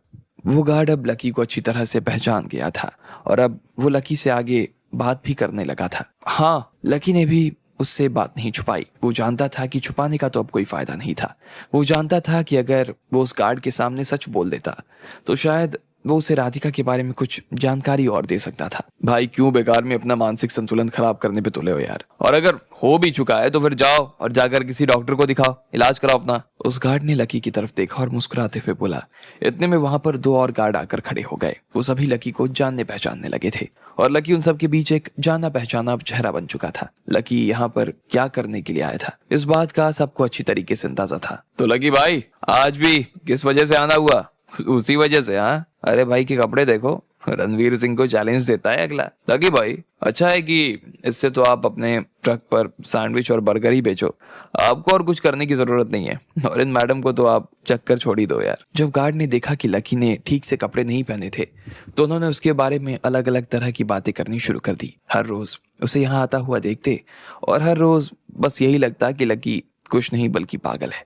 लेकिन लकी के पास इतनी फुर्सत तो थी ही नहीं कि वो इन सब लोगों की बहस में उलझ सके, इसलिए वो चुपचाप इनकी बात सुन लेता। वैसे भी उसकी परीक्षा के सालों में उसने ऐसे बहुत कुछ चीजें सुनी थी और सही भी उसे लग रहा था। वो इन सब चीजों को भूला नहीं था और फिर वहां जब तक बात राधिका की थी तो वो उसके लिए जान तक दे सकता था। वो बस चुपचाप दरवाजे के पास जाकर खड़ा हो गया और राधिका के बाहर आने का इंतजार करने लगा। क्या शेख चिल्ली जैसा आदमी है यार। मुझे तो लगता है इस आदमी को बता देना चाहिए कि शहनाज मैडम का परिवार ना उनके लिए एक लड़का देखने की तैयारी में लग चुका है, ताकि इस बेचारी का जिंदगी में कुछ भला हो सके यार। भाई, वैसे अगर उनके परिवार में उनके लिए कोई लड़का ढूंढेगा तो वो कोई छोटा मोटा परिवार वाला तो होगा नहीं ना। ऐसे में इस आदमी का तो दूर दूर तक नंबर लगना पॉसिबल ही नहीं है। अब फिर इसके अंदर इतनी हिम्मत कहां से आ रही है कि ये सब कर रहा है, पता नहीं। उसे एक बात बताओ, ये शहनाज मैडम का परिवार उनकी शादी करवाने के लिए आखिर इतना उतावला क्यों हुआ जा रहा है? क्या बात है? अचानक से एक सिक्योरिटी गार्ड ने पूछा। क्या पता क्या हुआ, मैंने तो सुना कि मैडम के पीछे काफी सारे बड़े घर के लड़के पागल हैं।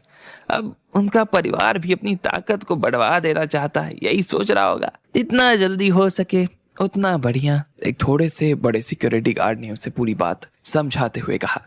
जब लकी ने उन लोगों के बीच हो रही इस बातचीत को सुना तो उसे बहुत बड़ा झटका लगा। वो सुन पा रहा था कि राधिका अभी जिस परिवार के साथ थी वो परिवार उसकी शादी करवाने पे तुला हुआ था और इसके बारे में सोचने भर से लकी की रूह कांप उठी। अब वो जल्द से जल्द राधिका को ढूंढ लेना चाहता था। जब वो ये सब सोच रहा था तभी अचानक से आसमान में जोर से बिजली कड़कने लगी और फिर थोड़ी देर बूंदाबांदी भी शुरू हो गई। अचानक से एक बड़ी सी काली रंग की गाड़ी वहां दरवाजे पर आकर खड़ी हो गई। उसमें एक लंबा सा और पतला सा आदमी बाहर निकला। उसने सफेद रंग का शर्ट, शॉर्ट्स और जूते पहने थे। उसका रंग काफी साफ और सफेद था। हेलो मिस शिरीन, हाँ मैं अब्बास बात कर रहा हूँ।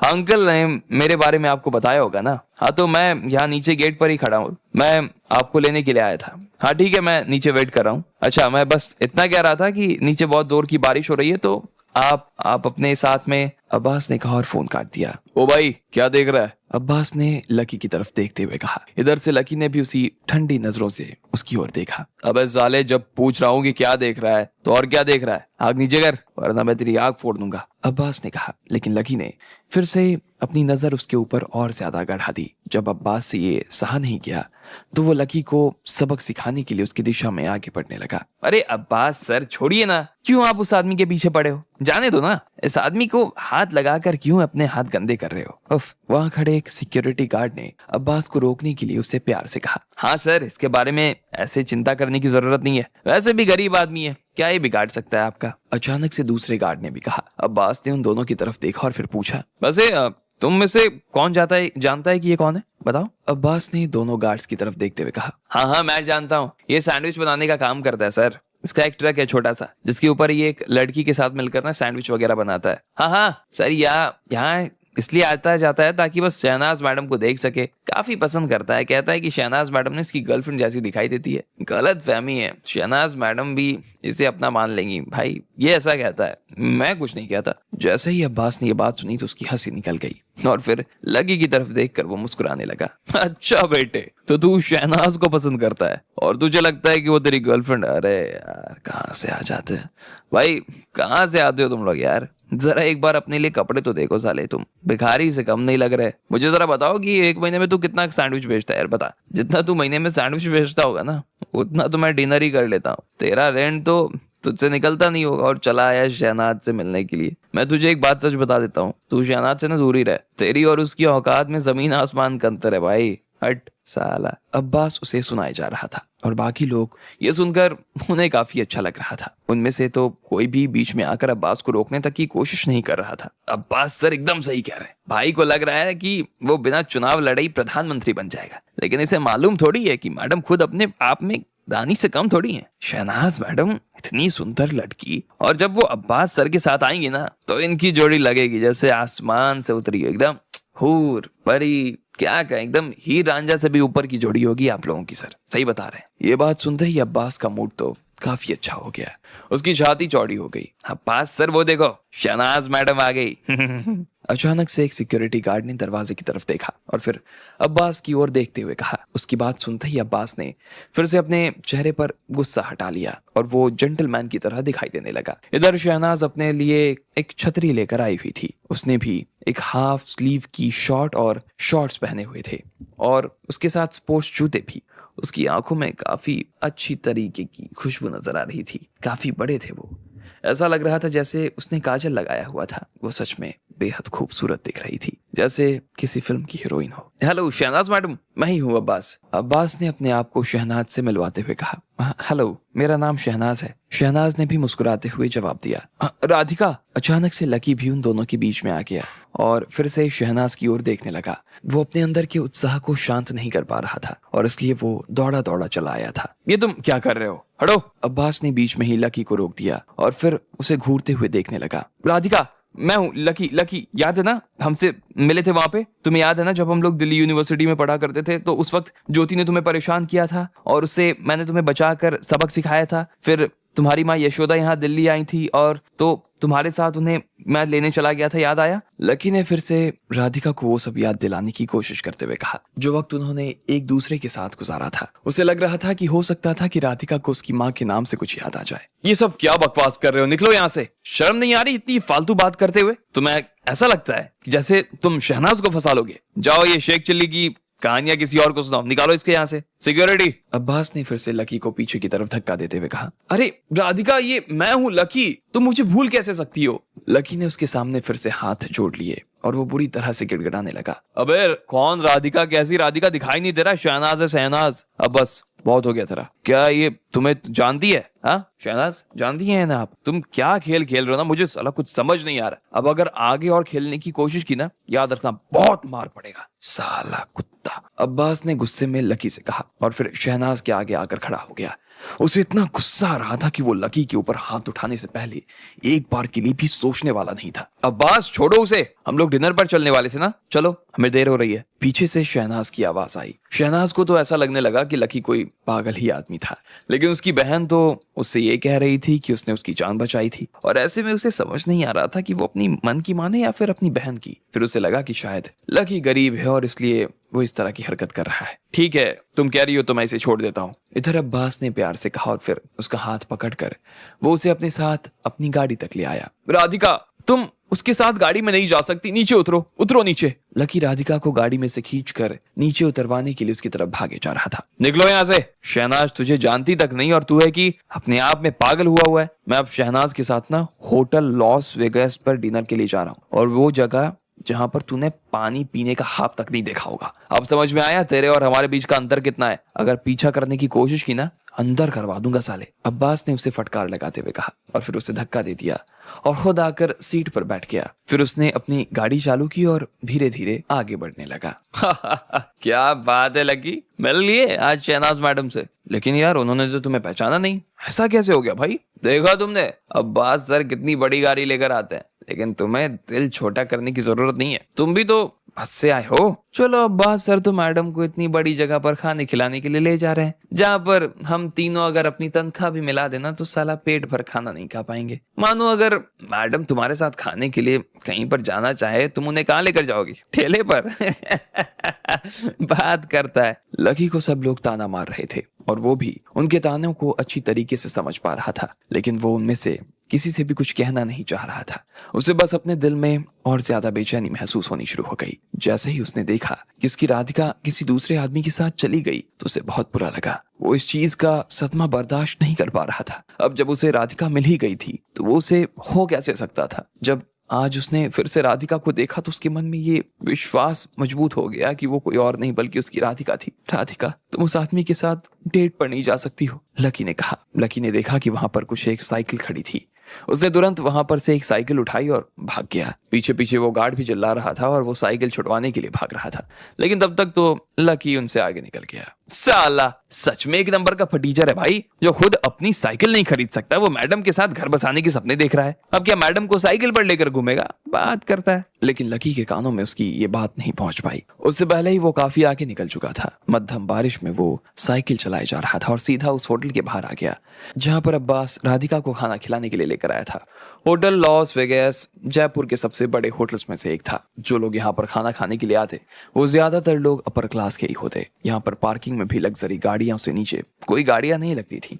अब लकी, जो कि आधा भीग चुका था, वो अपनी साइकिल चलाते हुए वहां पहुंचा, लेकिन उसे समझ नहीं आ रहा था कि वो इसे लगाए तो लगाए कहाँ। जब वो अपनी साइकिल लगाने के लिए जगह ढूंढ रहा था तो लोग भी उसे घूरते हुए देख रहे थे। क्या बेवकूफ आदमी है यार, यहाँ पर साइकिल से खाना खाने के लिए आ गया। हाँ, वो तो मैंने भी देखा, पुरानी दिख रही है साइकिल यार। ऐसी साइकिल तो सारा चपरासी की होती है। मुझे नहीं लगता कि यहाँ खाना खाने के लिए आया है, मुझे तो लग रहा है काम मांगने के लिए आया होगा। मैंने सुना है यहाँ पर लेबर वर्क के लिए ना भी काफी वैकेंसी निकली हुई है, हो सकता है उसी काम के लिए आया हो। लकी ने उनमें से किसी की बात नहीं सुनी और अपनी साइकिल होटल के सामने खड़ी करके एक दीवार के सहारे खड़ी कर दिया और फिर होटल के दरवाजे की तरफ बढ़ने लगा। हाँ भाई, कहाँ जाना है? इतने में उस गेट पर गार्ड ने उसे रोक दिया। लकी एक बेघर आदमी जैसा दिख रहा था और उसकी हालत देखकर कोई भी नहीं कह सकता था कि वो यहाँ खाना खा नहीं सकता था। उसके कपड़े भी अभी भींगे हुए नजर आ रहे थे। ऐसे में गार्ड उसे अंदर तो नहीं जाने देने वाला था। मेरी मेरी मेरी गर्लफ्रेंड अंदर बैठी हुई है, मुझे अंदर जाना है, लकी ने कहा। उसे लगा कि अब्बास के साथ राधिका यहीं बैठी हुई थी और अब उसका दिल और बेचैन हुए जा रहा था। मेरी गर्लफ्रेंड अंदर है, मुझे जाने दो। गर्लफ्रेंड? कौन सी गर्लफ्रेंड भाई? उस गार्ड को विश्वास नहीं हो रहा था कि उस फटीचर की गर्लफ्रेंड भी यहाँ खाना खाने के लिए आ सकती है। क्या सच में तुम्हारी गर्लफ्रेंड यहाँ पर है? हाँ, उस गार्ड ने फिर से कंफर्म करने के लिए पूछा। हाँ, वो अभी थोड़ी देर पहले ही अंदर गई होगी, वो यहाँ पर किसी अब्बास नाम के आदमी के साथ आई थी, लकी ने कहा। अच्छा, तुम्हारा मतलब है अब्बास जीरापुर वाला? तो तुम्हारे कहने का मतलब है कि जो लड़की अब्बास सर के साथ आई है वो तुम्हारी गर्लफ्रेंड है? तुम्हें ऐसा नहीं लगता कि तुम किसी भ्रम में जी रहे हो भाई? अगर तुम्हें अंदर जाने दिया ना तो सारे लोग भागकर वापस बाहर आ जाएंगे। अरे सच में मेरी गर्लफ्रेंड है यार वो, लकी ने कहा। अच्छा, तो वो तेरी गर्लफ्रेंड है? ठीक है, तो तुम ना किसी कोने में जाकर खड़े हो जाओ और उनके बाहर आने का इंतजार करो। जब वो बाहर आए तो उनसे मिल लेना। अब चलो हटो यहाँ से, हमारा बिजनेस खराब मत करो, निकलो। ये सब होते हुए शहनाज अंदर से देख पा रही थी, जो कि अंदर अब्बास के साथ टेबल पर बैठी थी। अब उसे लकी के ऊपर दया आ गई। उसने उसे जैसे ही उसका ये रूप देखा तो उसे डर लग रहा था। वो तो जानती थी कि राधिका नहीं थी वो, और ना ही वो इस मामले में अब उसकी मदद कर सकती थी। इधर अब्बास ने जब देखा कि शहनाज बाहर की तरफ देख रही थी और उसकी नजर पिघली हुई सी नजर आ रही थी, तो उसने धीरे से उसे बुलाया। शहनाज फिर से घूमी और उसने खाने पर ध्यान देना शुरू कर दिया। अब्बास शहनाज के पास आया और बोला, यहाँ पर ना कबाब बहुत अच्छे बनते हैं, तुम कहो तो मैं तुम्हारे लिए मंगवा दूं? शहनाज ने धीरे से हाँ में सिर हिला दिया था। अब्बास की गाड़ी में बैठने के बाद से लेकर अब तक वो 1 घंटे से ज्यादा उसके साथ रह चुकी थी, लेकिन शहनाज को इस बात का एहसास भी हो चुका था कि वो अब्बास से ज्यादा कुछ महसूस नहीं कर पा रही थी। वो खाने के बाद ये उसे बता देने वाली थी, लेकिन जैसे ही उसने शीशे के दरवाजे के पीछे लकी को खड़ा हुआ देखा तो वो अंदर से परेशान और विचलित सी महसूस करने लगी। लकी ने जैसे ही उसे देखा तो वो बाहर से कहे जा रहा था कि उसे डरने की जरूरत नहीं थी, वो और कोई नहीं बल्कि उसका ही लकी था। भले ही शहनाज को उसकी आवाज तो नहीं आ रही थी, लेकिन वो उसके होठों को तो ठीक ठाक पढ़ पा रही थी। लेकिन उसके साथ में लकी को देखकर डर लग रहा था। शहनाज तुम चिंता मत करो, मैं अभी इस आदमी को बाहर करवा देता हूँ। साला यहाँ तक आ गया, अब्बास ने उसे शांत करवाते हुए कहा। उसके बाद उसने गुस्से भरी नजरों से लकी को देखा और फिर खड़ा होकर बाहर की तरफ आने लगा। अब्बास ने मैनेजर को अपने साथ लिया और वो दरवाजे के पास आकर खड़ा हो गया। उसने लकी की तरफ इशारा किया और बोला, इस आदमी को अभी के अभी मेरी निगाहों से दूर करो। पता नहीं कहाँ से आ जाते हैं, इसने मेरे और शहनाज का सारा डिनर खराब कर दिया है। मैनेजर ने भी उसकी बात सुनकर हाँ में गर्दन हिलाई और फिर कुछ एक गार्ड्स को लेकर लकी की तरफ आ गया। गार्ड्स ने लकी को पकड़ लिया। उनमें से कुछ ने उसके ऊपर डंडा चलाना शुरू कर दिया। उसके बाद उन लोगों ने लकी के पैर पकड़ लिए। उन्होंने उसे पैरों से उठाया और सीधा बाहर फेंकने के लिए तैयार करने लगे। छोड़ो मुझे, जाने दो। राधिका, मैं लकी हूँ, मैं यहाँ सिर्फ तुमसे मिलने आया हूँ, मेरी बात तो सुनो राधिका। लकी अभी भी पागलों की तरह चिल्लाया जा रहा था। इस वक्त उसकी सिर्फ एक ही इच्छा थी कि राधिका उसे माफ कर दे। जब अब्बास ने देखा कि सिक्योरिटी वाले लकी को ऐसे कंधे पर उठाकर ले जा रहे थे तो उसे बड़ा गर्व महसूस हो रहा था खुद पे। वो जानता था कि शहनाज किसी बड़े शख्स की बेटी थी और उस तक पहुंचने के लिए अपने आप को उसके बराबर तो करना जरूरी था। ऐसे में कोई भी फटीचर सा आदमी शहनाज के साथ में रहने के सपने भला कैसे देख सकता था। छोड़ दो उसे। ठीक इसी वक्त शहनाज की आवाज आई और वो लकी के ऐसे पागल रूप को देखने लगी। वो डरी हुई तो थी, लेकिन वो जानती थी कि लकी उसके अंदर अपनी खोई हुई प्रेमिका को देख रहा था और इसलिए उसे ऐसा महसूस हो रहा था जैसे उसका मन लकी की तरफ थोड़ा सा तो झुकने लगा था। इस वक्त ढेर सारे सिक्योरिटी वालों ने उसे पकड़ा हुआ था और उसके साथ मारपीट करने की कोशिश कर रहे थे, यानी कि कर ही रहे थे। इतने में किसी ने उसे हवा में भी उठा लिया और ये सब देखने में इतना बुरा लग रहा था कि किसी को भी उसके ऊपर दया आ सकती थी। हाँ शहनाज, लेकिन ये आदमी। अब्बास शहनाज को इस बात पर राजी करने की कोशिश में लगा था कि लकी सिर्फ एक मेंढक था जिसे इस तरह का सबक सिखाए जाने की सख्त जरूरत थी। लेकिन जैसे ही उसने ऐसे शहनाज का घबराया हुआ रूप देखा तो वो खुद भी अंदर से डर गया कि कहीं उसने कुछ ज्यादा तो नहीं कर दिया, इसलिए वो उसके आगे कुछ नहीं बोला। उसने तुरंत अपने आदमी को दूसरी दिशा में घुमाया और बोला, देखो मैंने तो तुमसे जो कहा है मुझे लगा है, हो सकता है कि ये सिर्फ तुमसे पैसे मांगने की कोशिश कर रहा हो। अब हम इससे पैसे नहीं दे सकते ना, लेकिन हाँ फिर भी तुम चाहो तो हम इसको अपने साथ खाने के लिए बुला सकते हैं, ले आओ। अब्बास समझ गया था कि शहनाज काफी नाजुक थी और उसका दिल भी काफी बड़ा था। अब ऐसे में वो लकी के साथ जो कर रहा था उसका असर लकी के ऊपर नहीं बल्कि उसके ऊपर होने वाला था।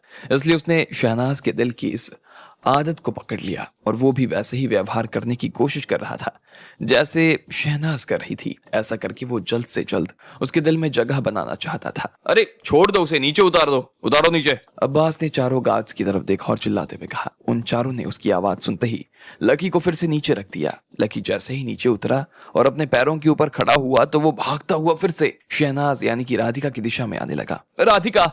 इधर जैसे ही शहनाज ने उसे अपनी तरफ आते हुए देखा वो भागकर अब्बास के पीछे जाकर छिप गई।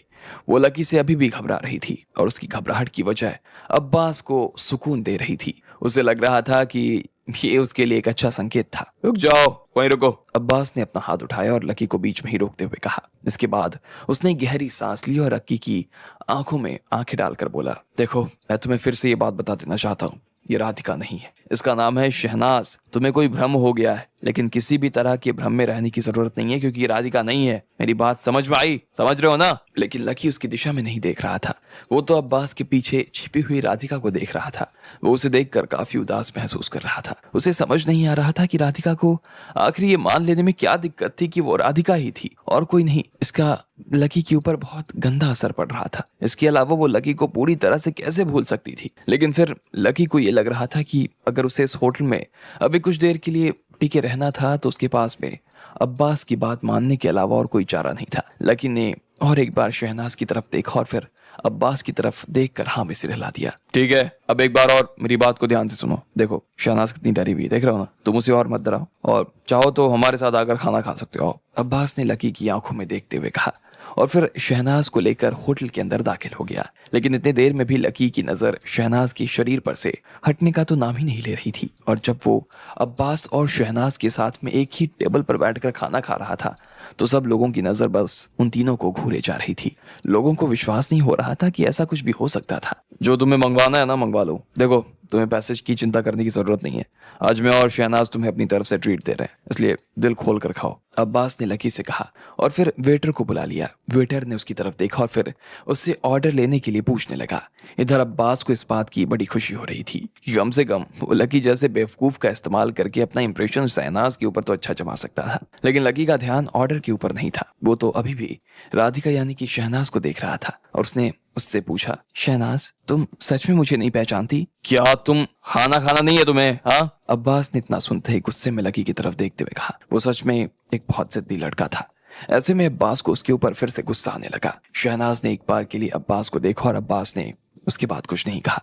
उसके बाद शहनाज ने लकी की तरफ देखा और धीरे से मुस्कुराते हुए बोली, देखो ऐसा नहीं है कि मैं तुम्हें जानती हूँ, लेकिन मैं सच कह रही हूँ, मैं आज से पहले मैंने तुम्हें कभी देखा नहीं। मेरा नाम शहनाज है, राधिका नहीं। भले ही शहनाज ने लकी को ये नहीं बताया कि उसकी याददाश्त चली गई थी। उसकी नजर में लकी एक अजनबी इंसान था और उसे अजनबी लोगों से बात करने की जरूरत महसूस नहीं होती थी। अब इधर लकी फिर से खोया खोया सा महसूस करने लगा। वो देख पा रहा था कि शहनाज की आंखों में ये सब कहने के बाद जरा भी मलाल नहीं था। वो देख रहा था कि वो झूठ नहीं बोल रही थी। कहीं ऐसा तो नहीं कि वो राधिका नहीं थी। लकी के दिल में पहली बार इस तरह का ख्याल उपजा था, लेकिन उसे समझ नहीं आ रहा था कि एक जैसे दिखने वाले दो लोग एक ही उम्र के कैसे हो सकते थे। उसे फिर से लगने लगा कि राधिका उसकी परीक्षा लेने की कोशिश कर रही थी। लकी को लगने लगा कि शायद वो उसकी परीक्षा ही ले रही थी। तुम ऑर्डर नहीं दे रहे? भूख नहीं लगी क्या? देखो अगर भूख नहीं लगी है तो उठो और निकलो यहाँ से। मेरा और शहनाज के बीच में जो मीटिंग है ना, प्लीज खराब मत करो इसे। बीच में अब्बास ने थोड़े से कड़वे लहजे में लकी से कहा, देखो चिंता मत करो, ये तुम्हारे साथ ना डेट नहीं करने वाली, ये सिर्फ तुम्हारे साथ खाना खाने आई है।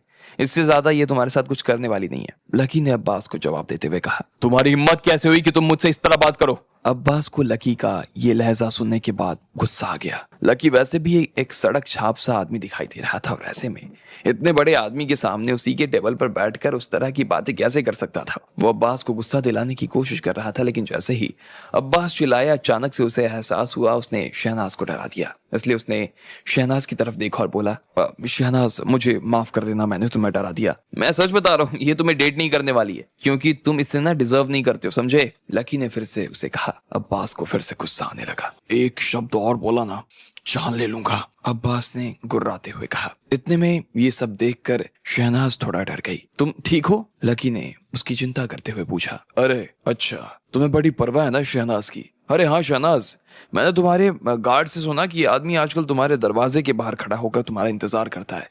ये सिर्फ तुम्हें देखने के लिए अपना सारा काम काज छोड़ कर ना आ जाता है वहां पे। लेकिन मैं जानता हूँ ये जो तुमसे चाहता है ना, ये तुमसे हो नहीं पाएगा। कितना बेकार बात है ना, आदमी को अपनी औकात के हिसाब से सब कुछ मांगना चाहिए। जैसे ही वहां बैठे दूसरे लोगों ने इस खबर को सुना तो उनके कान खड़े हो गए और सब के सब उन लोगों को देखने लगे। मैं शहनाज को बहुत पसंद करता हूँ और ये बात उन्हें मनवाना चाहता हूँ कि वो राधिका है, तो इसमें दिक्कत क्या है? लकी ने बोला। लेकिन लकी की ये बात सुनते ही फिर वहां बैठे सब लोग उसके ऊपर हंसने लगे। अरे सुनना, तुमने सुना? ये लड़का इन मोहतरमा के पीछे पड़ा है। साला फटीचर कहीं का, जानता नहीं है जिस परिवार की लड़की को पसंद कर रहा है वो अपने आप में कितना बड़ा परिवार है। हाँ हाँ, पर हो सकता है कि जब से दर्शन जी ने लोगों के बीच में ये बात रखी है कि वो शहनाज की शादी करवाना चाहते हैं, तब से उनके घर के आसपास वैसे भी लड़कों की तो लाइन लगी हुई है। मैं रोज देखता हूँ कितने भी लड़के तो जीव लटकाए बैठे हुए हैं। ये देखो, पास ही कल मैंने देखा एक लड़का 4-5 लड़कों के साथ आकर चक्कर काट रहा था घर के। अब लेकिन वो सिर्फ आगे नहीं जाते हैं क्योंकि उन्हें मालूम है कि शहनाज का परिवार कितना बड़ा है और मजबूत परिवार है। अब ऐसे में इस फटीचर को लग रहा है कि इसका नंबर आ जाएगा। अरे भाई, लॉटरी नहीं है शादी, समझे? और मुझे न लगता है ना कि तुम्हें समाज में लोगों ने इतना ज्यादा दबाया है ना कि तुम पागल हो गए हो। अफसोस हो रहा है मुझे तुम्हारे लिए। अब्बास ने भी लकी के ऊपर तंज कसने का मौका नहीं छोड़ा और वो हंसते हुए उसे देखे जा रहा था। इतने में उसने फिर से मैनेजर को अपने पास बुलाया और बोला, सुनो, इस आदमी को यहाँ से अभी के अभी बाहर निकालो। मैं और शहनाज तो सोच रहे हैं कि गरीब आदमी है, पेट भर खाना खा लेगा तो इसका दिमाग शांत हो जाएगा, लेकिन आदमी तो एक नंबर का पागल ही है, ये बिना मतलब का बहस किए जा रहा है। इतने में मैनेजर ने फिर से अपने कुछ गार्ड्स को लकी को बाहर निकालने के लिए बुला लिया। मैं यहाँ तुमसे नहीं, शहनाज से बात करने के लिए बैठा हूँ और शहनाज ने अभी तक अपनी तरफ से कुछ नहीं बोला है। क्या तुम उन्हें बोलने का मौका नहीं दोगे? लकी ने भी तेज आवाज में पूछा और फिर उसने शहनाज की तरफ देखा और बोला, शहनाज, क्या हम कुछ बात कर सकते हैं? अच्छा, तो अब तुम्हें शहनाज के मुंह से ये सुनना है जो मैंने तुमसे कहा।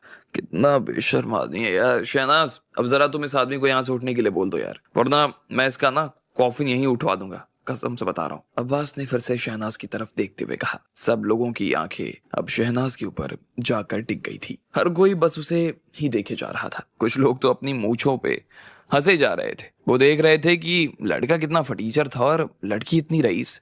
ऐसे में लड़की क्या जवाब देने वाली थी, इस बात का अंदाजा तो सभी लोगों को था। कर सकते हैं, शहनाज ने धीरे से कहा। वो लकी की आंखों में उसकी दृढ़ता को देख पा रही थी। उस लड़के की आंखों में एक तरह की जिद थी जिससे शहनाज भी नजरअंदाज नहीं कर सकती थी, और ना ही वो ये भी देख सकती थी कि वहां पर बैठे जो लोग मजाक उड़ा रहे थे उसका लकी को बुरा लग रहा था। उसके अलावा उसने शिरीन को बहुत ही मुश्किल वक्त से बचाया था और इसलिए शहनाज के दिल में उसके लिए थोड़ी सी दया जाग गई थी। जैसे ही शहनाज ने अपनी बात रखी तो बाकी लोग हक्के बक्के रह गए और बस उसे देखे जा रहे थे। उसके बाद वो लोग बारी बारी से अब्बास का चेहरा देख रहे थे। क्या शहनाज, ये तुम आदमी से बात? अब्बास खुद भी शहनाज को चौंकी हुई नजरों से देख रहा था, लेकिन वो इसमें और ज्यादा कुछ कह भी नहीं सकता था। फिर उसने आसपास के लोगों को देखा तो पाया कि उनके चेहरे पर हंसी चिपक गई थी। अब सब लोग अब्बास पर हंस रहे थे। मैंने कभी अपना बॉयफ्रेंड चुनने में किसी तरह की कोई रिस्ट्रिक्शन नहीं रखी है। ये भी एक लड़का और मुझसे बात कर सकता है, मुझे मना सकता है। हाँ, मैं इसकी बात सुनकर मानूंगी या नहीं मानूंगी ये बात है, लेकिन इसका मतलब ये नहीं हुआ कि मैं इसको बात करने का मौका ही नहीं दूं। शहनाज ने बाकी लोगों से कहा। जैसे ही अब्बास ने शहनाज के मुंह से वो शब्द सुने तो शहनाज की बात के पीछे छिपे हुए मतलब को समझ गया। वो सिर्फ उस आदमी के ऊपर दया दिखाने की कोशिश कर रही थी और वो नहीं चाहती थी कि अब इस आदमी की लोगों के बीच में और बेइज्जती हो। ये सब सोचकर वो और सुकून में आ गया। फिर उसने लकी की तरफ देखा और बोला, हाँ तो अब जब शहनाज ने कह दिया है तो तुम उससे बात कर सकते हो, तो मेरे पास और कुछ कहने को बाकी नहीं रह गया। अब अच्छी बात है कि तुम खुद भी एक आदमी हो और इनसे बात कर सकते हो, लेकिन इसका ये मतलब समझ नहीं बैठना कि तुम्हारे अंदर कुछ खास बात है। मैं खुद भी शहनाज को पसंद करता हूँ, उससे बात करने की कोशिश कर सकता हूँ, लेकिन क्या है कि मैं इस लड़के की तरह चेप नहीं हूँ। वैसे भी मुझे मालूम है कि इन दोनों के बीच बातचीत से कुछ निकल कर आने वाला नहीं है। अब्बास ने कहा। बाकी लोगों ने जब उसकी बात सुनी तो हाँ में अपना सिर हिला दिया। हाँ, अगर तुम चाहते हो कि शहनाज जैसी कोई लड़की तुम्हारे साथ आए तो तुम्हारे अंदर इतनी तो ताकत होनी चाहिए कि तुम उसे अपने साथ लेकर आ सको। अगर वो तुम्हारे साथ आ भी जाएगी ना तो तुम उसका खर्च तो नहीं उठा सकते हो, समझे क्या? अब्बास ने कहा। तुमने जितना सोचा नहीं होगा ना उससे ज्यादा पैसे है मेरे पास, और इसका ध्यान कैसे रखना है ना ये मुझे तुमसे सीखने की तो खैर जरूरत नहीं है, लकी ने कहा। ये सुनते ही अब्बास एक पल के लिए तो सन्न रह गया, लेकिन अगले ही पल उसे इतनी जोर से हंसी आई कि वो तालियां पीट पीट कर हंसने लगा। अच्छा, अगर तुम अभी अपनी जेब से ना 1,000 रुपए भी निकाल कर दिखा दो ना तो मैं तुम बात मान जाऊंगा कि तुम्हारे पास मेरे से ज्यादा पैसे हैं। बोलो तो मैं निकाल पाओगे? अब्बास ने कहा। मैं इससे पहले कि लकी आगे कुछ कह पाता वो बीच में ही अटक गया।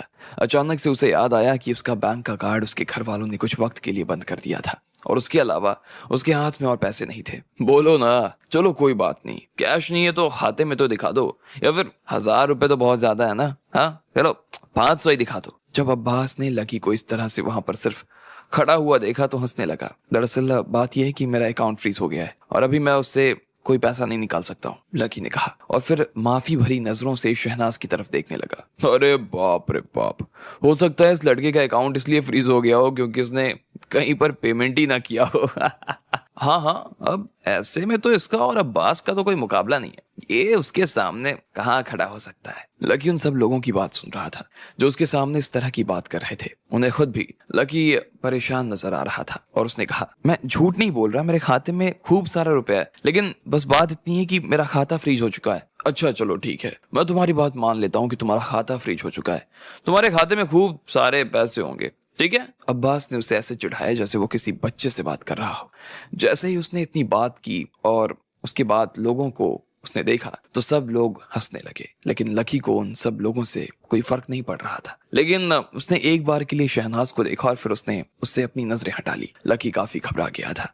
शहनाज को लग रहा था कि लकी झूठ बोल रहा था। अगर तुम शहनाज के पीछे पड़े हुए हो तो कम से कम तुम्हारी जेब में इतना पैसा तो होना चाहिए ना कि तुम उन्हें ठीक से खाना खिला सको। मुझे तो लगता है कि तुम्हारा दिमाग ही ठीक नहीं है। अब तुम खुद बताओ कि बिना पैसों के तुम शहनाज को क्या खिला पाओगे भाई। अब्बास ने फिर से लकी को छेड़ते हुए कहा, मैं उन्हें अच्छे से खिला सकता हूँ, तुम्हें इस बात की ना परवाह करने की जरूरत नहीं है, समझे। लकी ने फिर से गुस्से में कहा, बहुत अच्छी बात है ये तो। चलो अब तुम जब कह ही रहे हो तो तुम अपनी तरफ से शहनाज को डिनर पर इनवाइट कर सकते हो। वैसे भी मेरे साथ तो अभी तक शहनाज ने कुछ ज्यादा खाया नहीं है, तो बोलो क्या तुम उन्हें खिला सकते हो। और अगर तुम ऐसा नहीं कर सकते हो तो अपनी तशरीफ उठाओ और यहाँ से अपने कमरे के लिए रवाना हो जाओ, समझे क्या। अब्बास ने अपने दोनों हाथ बांधते हुए कहा, वो मैं लकी ने तुरंत अपनी जेब को टटोला। उसकी जेब में इस वक्त सिर्फ 10 रुपए बचे थे। वो खुद 10 रुपए में इस बिल्डिंग में तो क्या इस बिल्डिंग के बाहर भी नहीं खा सकता था। ऐसे में उसे समझ नहीं आ रहा था कि उसे आगे क्या करना चाहिए। जब उसके पास कहने के लिए कुछ नहीं रह गया तो लकी ने अपने दोनों हाथ अपनी जेब में डाले और वो बस वहां से उठने ही वाला था। फिर लकी अपनी जगह से खड़ा हुआ कि सब लोग समझ गए कि वो जाने वाला था। मेरे पास इतने पैसे नहीं है, लकी ने कहा। उसने ये बात सबको सुनाते हुए कही। भले ही उसके पास जमाने भर की दौलत थी, लेकिन फिर भी वो शहनाज के सामने इस तरह से बेबस सा खड़ा नहीं रह सकता था। वो अपने आप को उसके सामने सच्चा साबित करना चाहता था। इसलिए उसने शहनाज की ओर देखा और बोला, मेरा इंतजार करना शहनाज, मैं वापस आऊंगा और तुम्हें इससे भी अच्छा खाना खिलाऊंगा। इसके बाद लकी अब्बास की तरफ घूमा और बोला, अबे तुम इसे खिला सकते हो, लेकिन मैं वापस आऊंगा और इसे तुमसे भी अच्छा खाना खिलाऊंगा। इतना बार कहने के बाद लकी पलटा और बिल्डिंग से बाहर आ गया। फिर उसने अपना फोन निकाला और तुरंत रुस्तम को फोन मिला दिया। अब वो सिर्फ और सिर्फ रुस्तम से ही इस बात की मदद मांग सकता था कि उसके परिवार वाले उसके ऊपर वो बैन हटा दे ताकि वो राधिका को अच्छे से अच्छा खाना खिला सके। लेकिन रुस्तम का फोन बिजी ट्यून सुनाई दे रहा था। लकी ने 3 बार उसे फोन करने की कोशिश की, लेकिन रुस्तम ने उसका फोन नहीं उठाया। इसके बाद लकी ने वसीम को भी किया, लेकिन यहाँ तक कि काशीनाथ को भी, लेकिन रुस्तम की तरह किसी ने भी उसका फोन नहीं उठाया। रुस्तम ने ये बात पहले ही लकी के सामने साफ कर दी थी कि जब तक वो राधिका की तलाश में लगा रहेगा तब तक परिवार वाले और परिवार वालों से जुड़े लोग उसकी मदद नहीं करेंगे। लकी के परिवार का डिसिप्लिन बहुत मजबूत था और कोई भी उसे तोड़ नहीं सकता था। वैसे भी वो लोग लकी के कारोबार में छोटा मोटा काम संभालते थे। ऐसे में वो परिवार की कही बात का कैसे उल्लंघन कर सकते थे। लेकिन लकी इस बात पर बहुत गुस्सा हो रहा था। लकी सिर्फ अपनी किस्मत को कोसे जा रहा था। जब राधिका नहीं थी तो उसके पास ढेर सारा पैसा था, लेकिन जैसे ही राधिका उसकी जीवन में वापस आई तो अब उसके पास पैसे नहीं रहे। वो राधिका को खाना नहीं खिला सकता था। लकी अपने बिल्डिंग से बाहर आ गया। उसके दिल में अजीब सी बेचैनी और छटपटाहट महसूस हो रही थी। उसे अपनी जेब में रखा 10 रुपए का नोट बाहर निकालने का मन किया। उसने उस नोट को देखकर बुरा लग रहा था। अग्रवाल परिवार के वारिस की जेब में सिर्फ 10 रुपए बाकी रह गए थे। भुट्टे ले लो, भुट्टे, गर्मा गर्म भुट्टे, भुट्टे खा लो। तभी लकी को किसी की आवाज आई। वो आवाज किसी औरत की थी। होटल के पास वाले चौराहे पर से वो आवाज आ रही थी। उसने देखा कि वहां पर पाल बांधकर एक लड़की सिगड़ी पर भुट्टे सेक रही थी। उसके आसपास कुछ एक लोग खड़े थे। हल्की बारिश की वजह से वो भीग गई थी। लकी के दिमाग में उसे देखकर किसी का नहीं बल्कि राधिका की माँ का ही ख्याल आया। जब यशोदा जी दिल्ली आई तो लकी ने उन्हें विश्राम गेस्ट हाउस में कमरा दिलवाने में उनकी मदद की थी। तब उन्होंने लकी को राधिका से जुड़ा एक किस्सा सुनाया था। वो किस्सा राधिका के बचपन का था। यशोदा ने बताया था कि जब राधिका छोटी थी तो यशोदा को खेत पर काम करने के लिए जाना होता था और ऐसे में वो राधिका को अकेले घर पर छोड़ जाती थी। तब राधिका भी छोटी ही थी और उसने जितनी समझ नहीं थी। उसने बाकी बच्चों से सुना था कि उनके माँ बाप उन्हें कचौरी, समोसे और महंगी मिठाई खिलाने के लिए बाहर ले जाया करते थे। वो बताते थे कि गांव में जो मिठाई मिलती थी वो बहुत ही टेस्टी होती थी, लेकिन राधिका कभी उस मिठाई का स्वाद नहीं चख पाई। एक दिन जब वो वापस अपने घर आई तो उसने यशोदा से जिद करते हुए कहा कि उसे भी बाकी बच्चों की तरह मिठाई खानी है। उसने यशोदा से जिद की कि वो अभी की अभी उसे मिठाई खिलाए। बेटा, मेरी बात तो समझ, मैं तेरे लिए अभी मिठाई नहीं खरीद सकती हूँ, उसमें और हमें बहुत फर्क है बेटा। यशोदा ने राधिका को समझाने की कोशिश तो बहुत की थी, लेकिन वो समझने को राजी नहीं थी। फिर आखिर में जब वो नहीं मानी तो जैसा हो सका उसके लिए एक पीस गुलाब जामुन यशोदा लेकर आ गई थी। राधिका ने उसे खाया तो उसे बहुत अच्छा लगा। जैसे बच्चे बताते थे उसका स्वाद बिल्कुल वैसा ही था। उसके बाद से वो यशोदा से जिद करने लगी कि उसे हर हफ्ते एक मिठाई खानी है, और वो उससे हर हफ्ते एक मिठाई ला कर देती। एक दिन फिर ऐसा हुआ कि बारिश होने की वजह से राधिका अपने टीचर और बाकी बच्चों के साथ शहीदों की मीनार देखने के लिए गई थी। उसने देखा कि वहां उसकी माँ बैठी हुई थी जो वहां घर में भुट्टे बेच रही थी। फिर उसने उसकी टीचर से उसे बताया कि एक भुट्टा सिर्फ 1 रुपए में आता है, जबकि एक गुलाब जामुन 4 रुपए में आता है। ये सुनकर राधिका की आंखों से आंसू आ गए। वो बुरी बुरी तरह से रोई जा रही थी। वो भागकर अपनी माँ के पास आ गई और उसे कसकर गले लगा लिया। आखिर में उसने खुद भी अपनी माँ के साथ बैठ भुट्टे बेचने शुरू कर दिए। अब राधिका के लिए उस मिठाई में कुछ स्वाद बाकी नहीं रह गया था। वो अपनी माँ की मेहनत की कमाई इस तरह से उड़ा नहीं सकती थी। वो अपनी चाह से भुट्टे बेचने लगी थी। अब भुट्टे में ही उसे मिठास लगने लगी जो अक्सर मिठाई में उसे मिला करती, और कभी कभी तो उन्हें खाकर रोने भी लगती थी। जब लकी को यह घटना दोबारा याद आई तो वो खुद भी उस भुट्टे वाली के पास गया। लो बाबूजी, गर्म भुट्टे ताजे हैं, अभी सिके, बहुत मीठे हैं। जैसे ही उस औरत ने लकी के पैरों की आवाज सुनी तो वो बिना देखे उसकी तरफ देखने लगी और उस भुट्टे के बारे में बताने लगी। लकी ने आखिर में 10 रुपए देकर 2 कच्चे भुट्टे खरीद लिए। हालांकि एक भुट्टे की कीमत 20 रुपए थी, लेकिन लकी को कम से कम 2 की जरूरत थी, इसलिए उसने अपनी घड़ी उस औरत को दे दी। मैं जब अगली बार आऊंगा ना तो आपको पैसे दे दूंगा और ये घड़ी आपसे वापस ले लूंगा, लकी ने कहा। उसकी आंखें देखकर वो औरत भी समझ गई कि लकी को सच में भुट्टों की जरूरत थी। उसने हाँ कर दी और फिर लकी अपने साथ भुट्टे लेकर फिर से उस बिल्डिंग में आ गया। अरे, ये तो वापस आ गया, ये पैसे लेकर आया है। खैर, लाया भी होगा तो कितना, यहाँ तो एक आदमी का खाना भी 1500 से नीचे नहीं बैठता, फिर ये तो 2 लोग हैं। अरे, ये अपने साथ कौन लेकर क्यों आया है? सब लोगों ने लकी को जब वापस आते देखा तो वो हैरान हो गए। उन्हें समझ नहीं आ रहा था कि लकी अपने साथ भुट्टे लेकर क्यों आ रहा था। तुम काफी देर से इंतजार कर रही थी ना, लकी ने शहनाज की तरफ देखते हुए कहा। क्या बात है बे, इतनी देर लगा दी आने में और लेकर आए हो तो क्या भुट्टा? अब तुम चाहते हो कि शहनाज ये सड़क छाप भुट्टे खाए तुम्हारे साथ? हाँ? अब्बास ने जब लकी के हाथ में भुट्टे देखे तो वो उसे ताना मारने लगा। तुमसे कहा था ना कि तुम्हें उसकी चिंता करने की जरूरत नहीं है। शहनाज को ये पसंद है, मैं जानता हूँ। मैनेजर साहब, क्या आप मुझे अपना कुकर इस्तेमाल करने के लिए दे सकते हैं? लकी ने मैनेजर से पूछा। मैनेजर साहब, अब जब इस लड़के ने इतनी मेहनत करी ली है तो मुझे लगता है कि इसे मेहनत पूरी करने देनी चाहिए, ठीक है? अब्बास ने शहनाज की तरफ देखते हुए कहा। शहनाज, तुमने अभी तक कुछ खाया नहीं है, चलो मुझे खाना बनाने आता है, मैं तुम्हारे लिए खाना बना के लाता हूँ, अब्बास ने कहा। और इसके बाद लकी और अब्बास बिल्डिंग के बाहर बनी हुई रसोई में चले गए। लगभग आधे घंटे के बाद ही वो लोग एक एक करके बाहर आ गए। दोनों के हाथ में एक एक प्लेट थी और उन्होंने अपने प्लेट में शहनाज के सामने रख दी। लकी के प्लेट में उबला हुआ भुट्टा था, जबकि अब्बास की प्लेट में फ्राइड कॉर्न विद फिश थी। अरे बाप रे, ये कैसा आदमी है ये? इसने तो शहनाज मैडम को भुट्टे खिलाने के लिए बुलाया। सच में बहुत बुरी बात है। मैंने तो कभी सोचा नहीं कि अब्बास, जो कि इतना स्मार्ट है, उसे खाना बनाना भी आता है यार। देखो प्लेट कितनी सुंदर लग रही है, उसमें से तो खुशबू भी इतनी सुंदर आ रही है। हाँ, और इसकी प्लेट देखो एक बार, सिर्फ उबला हुआ भुट्टा लेकर आए। पागल आदमी कहीं का। शहनाज, सबसे पहले तो मैं तुमसे माफी मांगना चाहूंगा। मुझे उम्मीद नहीं थी कि ये लड़का तुम्हें इतनी देर तक भूखा रख देगा, उसके बाद भी खाने के लिए सिर्फ भुट्टे लेकर आएगा। अगर तुम ये सब नहीं खाना चाहती हो तो कह सकती हो, इसमें किसी तरह की जबरदस्ती नहीं है। वैसे मेरे प्लेट में जो मैंने डिश बनाई है ना, काफी अच्छी है, तुम इसे एक बार ट्राई करके देख सकती हो, अब्बास ने एक मुस्कान के साथ कहा। उसने फिर शहनाज के जायके के बारे में काफी सारी जानकारी निकाल ली थी। उसे यहाँ मछली खाना काफी अच्छा लगता था। शहनाज अपने आप में ही कुछ बड़बड़ा रही थी। वो लकी की तरफ देख तक नहीं रही थी। शायद उसे ऐसा लग रहा था जैसे लकी उसे गंभीरता से नहीं ले रहा था।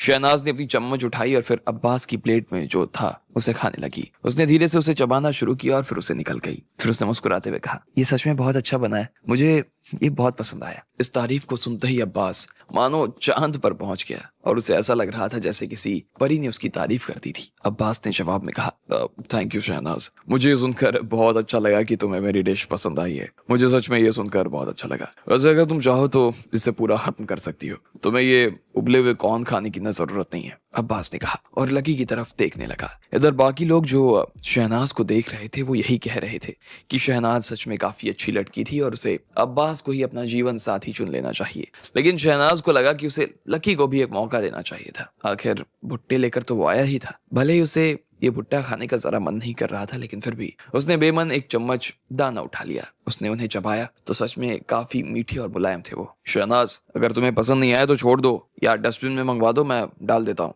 वैसे भी पता नहीं कहाँ से लेकर आया होगा और उसने ठीक से उसे वॉश भी किया या नहीं, हो सकता है इसमें पेस्टिसाइड्स हो यार, अब्बास ने शहनाज को चेताते हुए कहा। लेकिन शहनाज उसकी बातें नहीं सुन रही थी। उसने फिर एक और चम्मच भरी और फिर एक और चम्मच और फिर उसने पानी पिया और ना जाने उसकी आंखों से आंसू आने लगे। लोग इस दृश्य को देख रहे थे और फिर वो एक दूसरे की आंखों में देख रहे थे। उन्हें समझ नहीं आ रहा था कि शहनाज को क्या हो गया। शहनाज, क्या हुआ, तुम ठीक तो हो? अब्बास ने प्यार से पूछा। उसे समझ नहीं आ रहा था कि सिर्फ भुट्टे खाने की वजह से उसे रोना कैसे आ सकता था। मुझे नहीं पता, जब मैंने खाया तो मुझे अंदर से बहुत बुरा महसूस होने लगा। मुझे ऐसा महसूस हो रहा था जैसे मैंने कुछ बहुत गलत कर दिया था और और वो कहते हुए फिर से रोने लगी। शहनाज ने उसे नीचे रखा और अपने हाथों से आंसू पोंछने लगी। शहनाज जी, आपको इन दोनों में से ज्यादा कौन सी डिश पसंद आई? अचानक से एक देखने वाले ने पूछा। क्या ये पूछना जरूरी है? तुम भुट्टे का कंपैरिजन अब्बास की डिश के साथ कर रहे हो। अब्बास भाई जीत गए हैं। वो वैसे भी इसके भुट्टे खाने के बाद तो शहनाज मैडम की आंसुओं से आंसू आ गए। मेरा बस चले तो मैं तो इस आदमी को यहाँ से बाहर फिरा दूं। मुझे इतने में शहनाज की आवाज आई और उसकी आवाज सुनते ही सब लोग शांत हो गए। कोई कुछ नहीं बोल रहा था। अब्बास ने अपने हाथ ऊपर उठाकर सबको शांत करवा दिया। लकी का ध्यान सिर्फ शहनाज की होठों पर था। शहनाज ने लकी की तरफ देखा और कहा, मुझे ये बॉइल्ड कॉर्न ज्यादा पसंद आया है।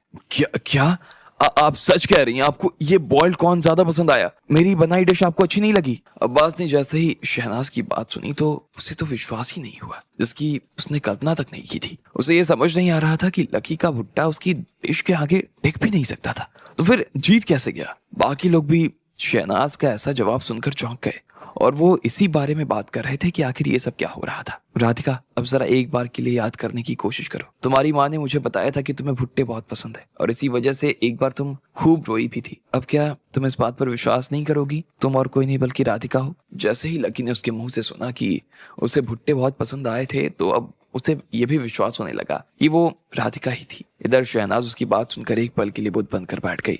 फिर अचानक से वो अपनी जगह खड़ी हुई और धीरे से लकी की तरफ बढ़ने लगी। बाकी सब लोग उसे लकी की तरफ जाता देख रहे थे और वो चौंक गए थे। इधर शहनाज की मुट्ठी बंद नजर आ रही थी। अब आगे क्या होने वाला था? क्या सच में शहनाज को कुछ याद आ गया जो लकी उसे बता रहा था, या फिर उसके दिमाग में कुछ और चल रहा था? आपको क्या लगता है, क्या होंगे इन सभी सवालों के जवाब? कमेंट बॉक्स में कमेंट करके हमें जरूर बताएं।